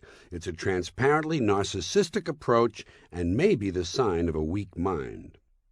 Number 5, spend as much time as you can pleasing and impressing others, even if it makes you unhappy. Pay special attention to shallow manipulators who can do you the most harm. Remember, in the overall scheme, you count for very little. 6, surround yourself with inferiors and losers. Not only will you look good by comparison, but they will look up to you, and that will make you feel better. Number 7, don't buy into the sentimental notion that everyone has shortcomings. It's the surest way of undermining yourself. Remember, the really best people have no defects. If you're not perfect, something is wrong. 8, if by some off chance you do detect a few faults in yourself, first, accept the fact that you are probably deeply flawed. Then make a list of your faults and dwell on them. Carry the list around and try to think of things to add. Blame yourself for everything. Number 9, beware of intuition and gut instincts. They are completely unreliable. Instead, develop preconceived notions and don't waver unless someone tells you to. Then change your mind and adopt their point of view. but only if they seem to know what they're talking about. Number 10, never give up on an idea simply because it is bad and doesn't work. Cling to it even when it is hopeless. Anyone can cut and run, but it takes a very special person to stay with something that is stupid and harmful. 11, always remember, today doesn't count. Trying to make something out of today only robs you of precious time that could be spent daydreaming or resting up. Number 12, try to dwell on the past. Think of all the mistakes you've made and how much better it would be if you hadn't made them. Think of what you should have done and blame yourself for not doing so. And don't go easy. Be really hard on yourself. 13, if by chance you make a fresh mistake, especially a costly one, try to repeat it a few times so you become familiar with it and can do it easily in the future. Write it down. Put it with that list of your faults. 14, beware also of the dangerous trap of looking ahead. It will only get you in trouble. Instead, try to drift along from day to day in a meandering fashion. Don't get sidetracked with some foolish plan. 15, and finally, enjoy yourself all the time and do whatever you want. Don't be seduced by that mindless chatter going around about responsibility. That's exactly the sort of thing that can ruin your life. In the privacy of your own home. As opposed to what? The privacy of someone else's home? You have no privacy in someone else's home. That's why you got your own home. Down the pike. He was the meanest guy ever to come down the pike. Fine. But what about guys who come up the pike? Not everyone lives north of the pike. Some guys have to come up the pike, and they're really mean because nobody mentions them at all. And what about a guy who doesn't even use the pike? He arrives on Amtrak. Boy, was the meanest guy ever to arrive on Amtrak. Doesn't sound right, does it? Like a bat out of hell. We say some guy was going like a bat out of hell. Well, how do we know how fast a bat would leave hell? Maybe he would leave real slowly. In fact, why should we assume that a bat would even want to leave hell? Maybe he likes it there. Maybe hell is just right for a bat. Maybe it's bat heaven. And now that we're on this subject, how do we know hell has bats in the first place? What would a bat be doing in hell? Usually a bat is in the belfry. Why would he want to split his time between two places? Then again, maybe that's why he's in such a hurry to leave hell. He's due back at the belfry. And why do we say out like a light? The primary function of a light is to be lit, not to be out. Why choose a light to represent the concept of being out? Why not on like a light? The same is true of dropping like flies. The wrong quality is being emphasized. Flies are known for flying, not dropping. And let's forget meteoric rise. Meteors don't rise, they fall. You can talk until you're blue in the face. Well, you can't talk until you're blue in the face. In order to talk, you need oxygen. Blueness of the face is caused by a lack of oxygen. So if you're blue in the face, you probably stopped talking a long time ago. You might be making some gestures. In fact, if you're running out of oxygen, I would imagine you're making quite a number of gestures, and rather flamboyant ones at that. When we point out someone's lack of popularity, especially a politician's, we sometimes say, he couldn't get elected dog catcher. Well, first of all, since when do they elect dog catchers? I've never seen one on the ballot, have you? The last time you were in the voting booth, did it say president, vice president, dog catcher? No. And why do they imply that getting elected dog catcher would be easy? I think it would be hard. A lot of people have dogs. They wouldn't vote for you, and many of the people who don't have dogs still like them. I should think it would be quite difficult to get elected dog catcher. One thing leads to another. Not always. Sometimes one thing leads to the same thing. Ask an addict. The pen is mightier than the sword, needs to be changed, needs to be updated. It's overdue. It should have been changed much earlier in the 20th century to the typewriter is mightier than the machine gun. But at this point it should probably read, the word processor is mightier than the particle beam weapon. Unidentified person. Well, what exactly is an unidentified person? Doesn't everyone have an identity? Maybe they mean he's a person they can't identify. but that would make him an unidentifiable person. I guess if nothing else, he could always be referred to as that guy we can't identify. Open a can of worms. Well, why would you have to open it? Are there really sealed cans of worms? Who sealed them? Worms are usually put in a can after it has been opened and emptied of something else, like corn or pumpkin meat. Uncover a can of worms, maybe, but not open. Wild and woolly. Whenever I hear something described as wild and woolly, I always wonder where the woolly part comes in. Wild, I understand. But woolly? I have some sweaters that are woolly, but they're kind of conservative. They're not wild at all. In the wrong place at the wrong time. How can this be? Shouldn't it be in the right place at the wrong time? If a guy gets hit by a stray bullet, he's in the right place, where his day's activities have taken him, at the wrong time, when a bullet is passing by. If it were the wrong place, the bullet wouldn't have been there. Here's another. In the right place at the right time. That's also questionable. Let's say a guy wins a prize for being a bank's millionth customer. All you really have to say is he was in the right place. After all, it had to be the right time. That's the only time they were giving away the prize. If it hadn't been the right time, it wouldn't have been the right place. 20 minutes later, the bank wouldn't be the right place anymore. You never know. Not true. Sometimes you know. You don't have to be a rocket scientist implies that rocket scientists are somehow smart. Well, how smart can they be? They build machines that travel thousands of miles to drop fire and radiation on people. That doesn't sound smart to me. The oldest trick in the book. Sometimes in the movies, when the bad guy is holding a gun on the good guy says, "It won't work, Scarfelli. My men are right behind you with their guns drawn." And the bad guy says, "You can't fool me, Murdoch. That's the oldest trick in the book." Well, exactly what book are these guys talking about? Have you ever seen a book with a bunch of tricks in it? Magic tricks, maybe, but I don't think the thing with the guns would be in there, do you? A prostitute might have a book of tricks, but once again, probably no mention of the two guys with the guns. And anyway, even if there really were a book with a lot of tricks in it, how would you know which trick was the oldest? They were all printed at the same time. You'd have to say, "You can't fool me, Murdoch. That's the trick that appears earliest in the book." But I guess that's not good movie dialogue, is it?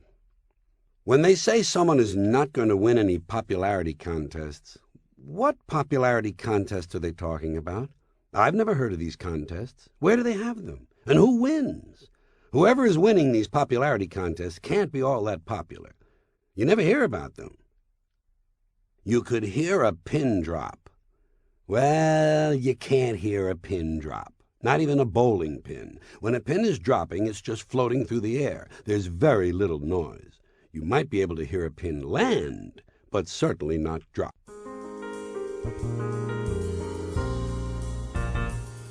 Here are some more of my favorite redundant expressions. Total abstinence. Subject matter. Honest truth. Join together. General public. Harbinger of things to come. New initiative. Audible gasp. Advance warning. Execution-style killing. Future plans. Gather together. Jewish synagogue. Lag behind. Manual dexterity. Occasional irregularity. Outer rim. Plan ahead. Basic fundamentals. First time ever. Personal friend. And shrug one's shoulders. I call this peace on you. I'm not disturbed by war. To me, it's more like entertainment. War may be a lot of things, but it's never a bad show. It's the original greatest show on earth. Otherwise, why would they call it a theater of war? I love it. And as far as I'm concerned, the show must go on. But I realize there are some people who really worry about this kind of thing, and so, as a good citizen, I offer 2 ideas for peace. It's the least I can do. Many people work on war plans. Not too many work on peace plans. They even have a war college at Fort McNair, Washington. They call it the National Defense University, but it's a war college. They don't have a peace college. And they have war plans for every contingency, no matter how remote. If Easter Island gives us some crap tomorrow, we have a plan in a computer that tells us exactly how to thoroughly bomb the shit out of Easter Island. You name the country, we've got the plan. Chad, Myanmar, Upper Volta, Burkina Faso, Liechtenstein. Just give us some crap, and we'll come there and bomb the shit out of you, 'cause we've got a plan. Well, so do I. Two of them. George's plans for peace. My first plan is worldwide, year-round, non-stop folk dancing. In short, everyone in the world would be required to dance all the time. It leaves very little time for fighting, and what combat does occur is inefficient because the combatants are constantly in motion. When it was suggested that this plan might be impractical, I offered an alternative, wherein only half the people would be dancing at any given time. The problem with this was the distinct possibility that while half the people were dancing, the other half would be robbing their homes. So now I've stripped it down to a symbolic plan. 24-hour non-stop worldwide folk dancing once a year. Each year, on a designated day, everyone in the world would stop what they were doing and dance for 24 hours non-stop. Any kind of dancing you want. Square dance, minuet, grind, Peabody, cakewalk, mazurka, samba, mashed potato, doesn't matter. Just get out there and dance. Even hospital patients, shut-ins, cripples, and people on life support. If you're too sick to dance, you just die. While the doctors and nurses keep dancing. Wouldn't this be a good way to weed out the weaker people? Dance or die. Natural selection with a beat. One good result, of course, would be that during the actual dancing, no fighting could take place. But the plan would also tend to reduce violence during the remainder of the year, because for 6 months following the dance, everyone would be talking about how much fun they had had, and for the 6 months after that, they would all be busy planning what to wear to next year's dance. Another plan I have is world peace through formal introductions. The idea is that everyone in the world would be required to meet everyone else in the world formally at least once. You'd have to look the person in the eye, shake hands, repeat their name, and try to remember one outstanding physical characteristic. My theory is if you knew everyone in the world personally, you'd be less inclined to fight them in a war. Who? The Malaysians? Are you kidding? I know those people. The biggest problem with compulsory worldwide formal introductions would be logistics. How would it work? Would you line up everyone in the world single file and have one person at a time move down the line, meeting all the others? And then when they finish, they get on the end of the line and the next person starts? Or would you divide everyone into 2 long lines and have them move past each other laterally? That seems inefficient because for at least part of the time, each line would have a large number of people with nothing to do. And also, once you finished the first pass, everyone would still have to meet the people in their own line. Either way, it would take a long time. In fact, children would be born during the introductions, and then you'd have to meet them too. And it's probably important to remember that because of their longer names, some nationalities would move through the lines more slowly than others. Russians, for example. Russian names tend to be long. If you've ever bought an ID bracelet for a Russian person, you know what I mean. The engraving alone can run you over $200. I'm afraid the Russians would move through the line very slowly. Vladimir Denisovich Zhirinovsky, this is Yevgeny Vasily Arbatov. Yevgeny Vasily Arbatov, meet Vladimir Denisovich Zhirinovsky. Major delay. On the other hand, the Chinese tend to have short names. Qinlu, Wuhan, Wuhan, Qinlu. Bing! See you later, moving right along, which is why there are so many Chinese people. Less time saying hello, more time to fuck. Peace on you, but only if you really deserve it. I call this watch your mouth. It has to do with the way people speak. I'm easily annoyed by people's speech habits, and I regard certain words and phrases as warnings to break off contact immediately. In the interest of maintaining good mental health, I try to avoid the following people. Those who can't resist saying, "God forbid," every time they mention the possibility of an accident or death, even though they don't believe in God. People who say God rest his soul following the mention of a dead person, even if they hated the person and don't believe in God. These are the same ones who say knock wood and really mean it.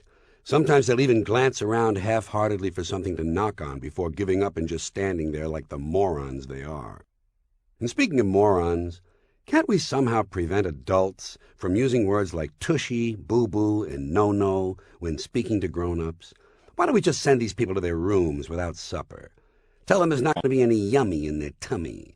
And while we're at it, let's include all those colorful risk-takers who actually use heck and darn for emphasis. What the fuck is this, 1850? I also think we'd be better off if we could eliminate anyone who has a can-do attitude, or is referred to as take charge, all business, or no nonsense. Have these people sedated. And let's include the ones who describe themselves as goal-oriented. Please, leave me alone. And then there's those people who tell you, I'm a people person. I'm a people person. Oh yeah? Me too. Fuck people. And what about these guys who have no job and they say to you, are they keeping you busy? I happen to resent even the assumption that there are people who have the authority to keep me busy. Least of all do I appreciate it from some guy who doesn't seem to have a whole lot to do himself.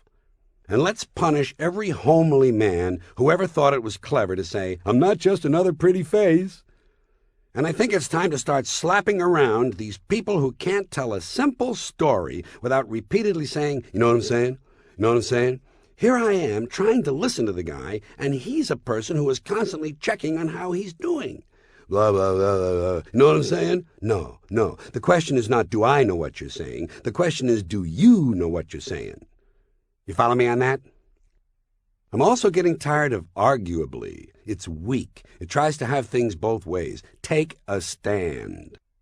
And here are some jock sports fan adjectives that ought to be outlawed. Listening to a sports call-in radio station for about an hour, you will be amazed at the number of times you hear the following words. Incredible, unbelievable, tremendous, outstanding, big, huge, it was huge, dude, large, major, key. Do these guys sound like maybe someone's penis size is on their minds? I can also do without people who tell me that something, anything, is either the name of the game or what it's all about. That's what it's all about, man. That's what it's all about. Hey, that's the name of the game. How it is, huh? Well, fuck you.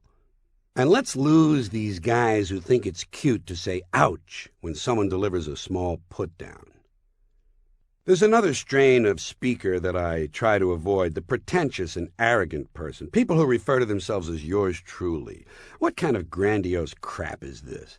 Some of them even speak of themselves in the third person. Athletes and entertainers are big on this demented shit. I'm going to do what's right for Leon Spinks. I think people like this are mentally ill, and you can include those very special people who use the royal we.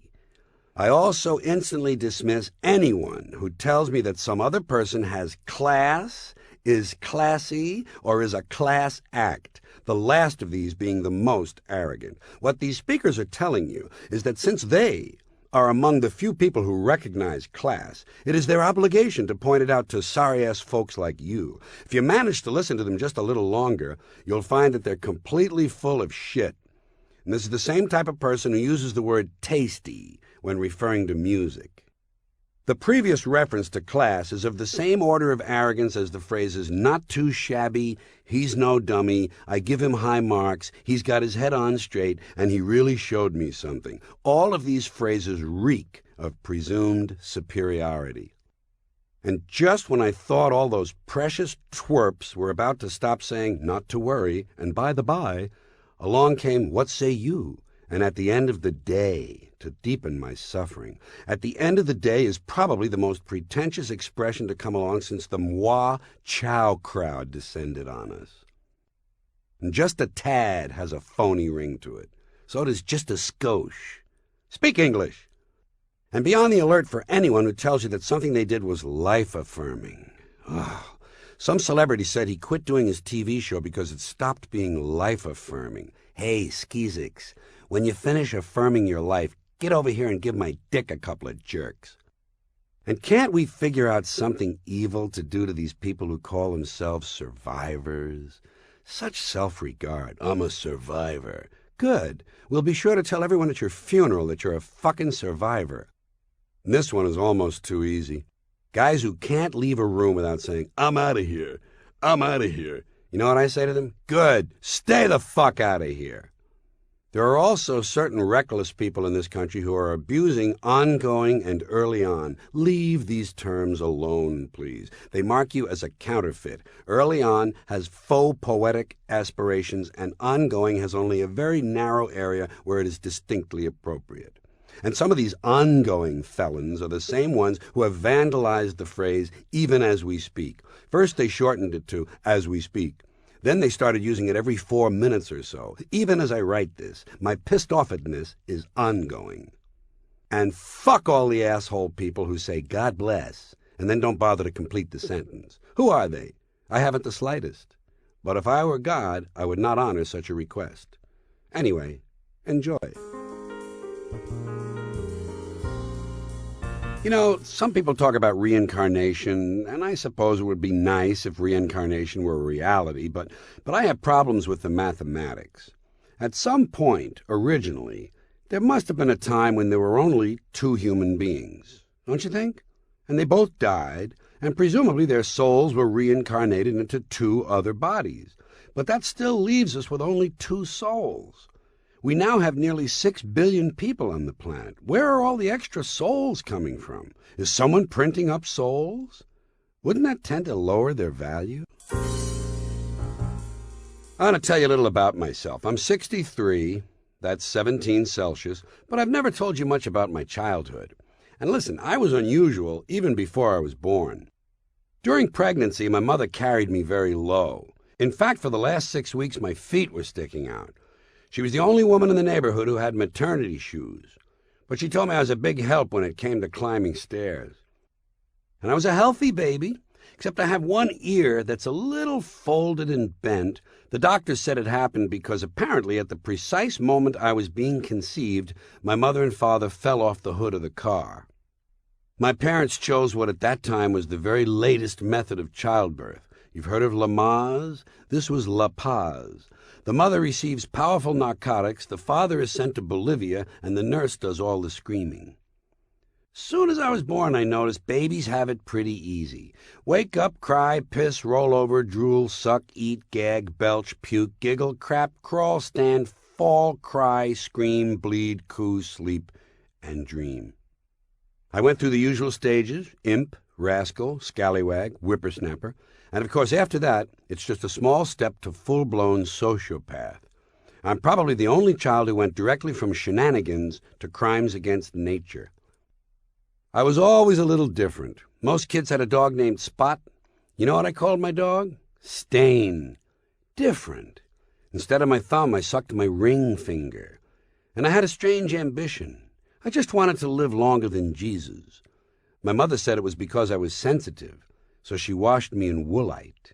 And I was a hip kid. Oh, when I saw Bambi, it was the midnight show. My cap gun had a silencer. My lemonade stand had dance hostesses.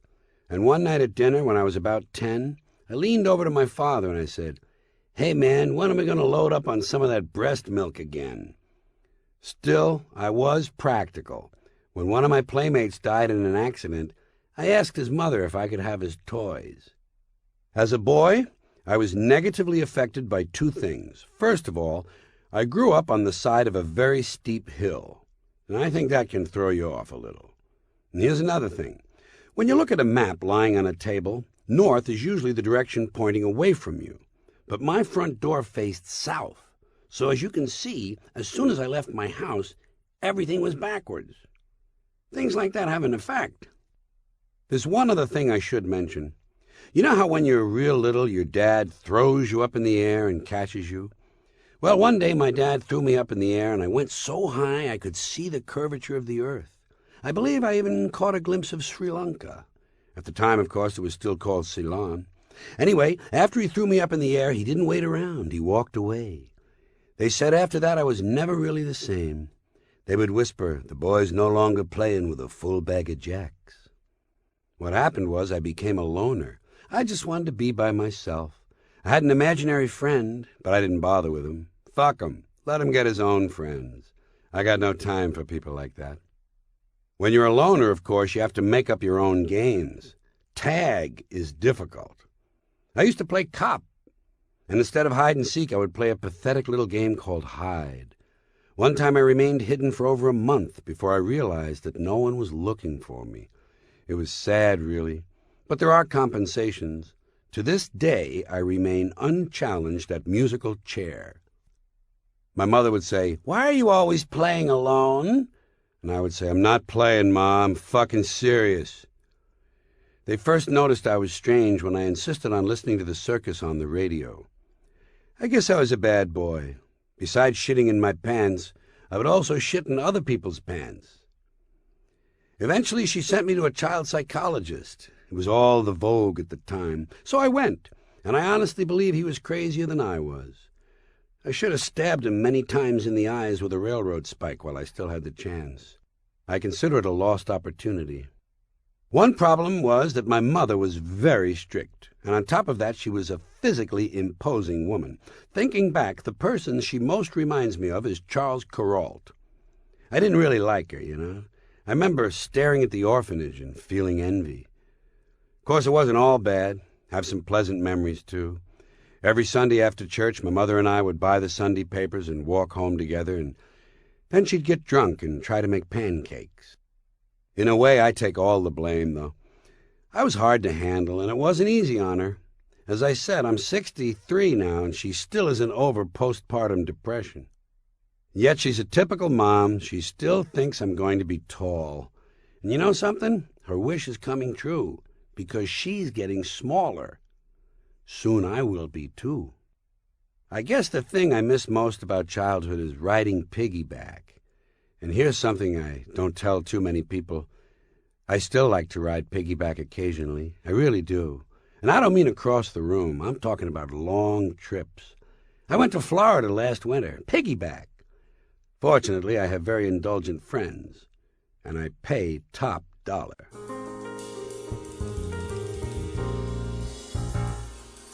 Why are there no recreational drugs taken in suppository form? A tree.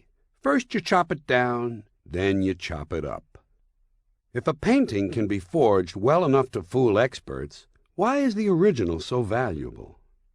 Why does it always take longer to go somewhere than it does to come back? If you can't beat them, arrange to have them beaten. No one ever mentions when the swallows leave Capistrano. What, do they just die there? And how do we know it's the same swallows every year? The swallows know that on March 19th, the tourists come back to Capistrano. We have mileage, yardage, and footage. Why don't we have inchage? They say, let's stop underage drinking before it starts. Please explain that to me. Sounds tricky. The news story said someone had overcome a fatal disease. Wow. I put $1 in one of those change machines. Nothing changed. Now that the year 2000 is here, I hope the crime of the century happens real soon, so I get to read about it. They say if you outlaw guns, only outlaws will have guns. Well, shit, those are precisely the people who need them. I once found a throw rug in a catch basin. One of the best expressions in the English language is, "Who says so?" I guarantee if you keep saying, "Who says so?" long enough, sooner or later someone will take you into custody. Beethoven was so hard of hearing he thought he was a painter. I went to the Missing Persons Bureau. No one was there. Meow means woof in cat. When primitive people practice the rain dance, does it rain at the end of the practice? And if it doesn't, how do they know they did the dance correctly? If you live to be 100, your lucky number goes up by 1. Amy Vanderbilt, the foremost authority on etiquette, committed suicide and apparently didn't have the courtesy to leave a note. They keep saying you can't compare apples and oranges. I can. An apple is red and distinctly non-spherical. An orange is orange and nearly spherical. So what's the big problem? After a flood, where do all the rowboats go?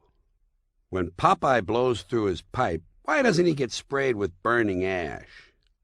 George Washington's brother was the uncle of our country.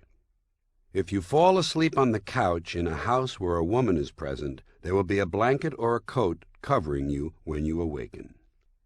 When blowing out your birthday candles, suppose you wish for one candle to stay lit.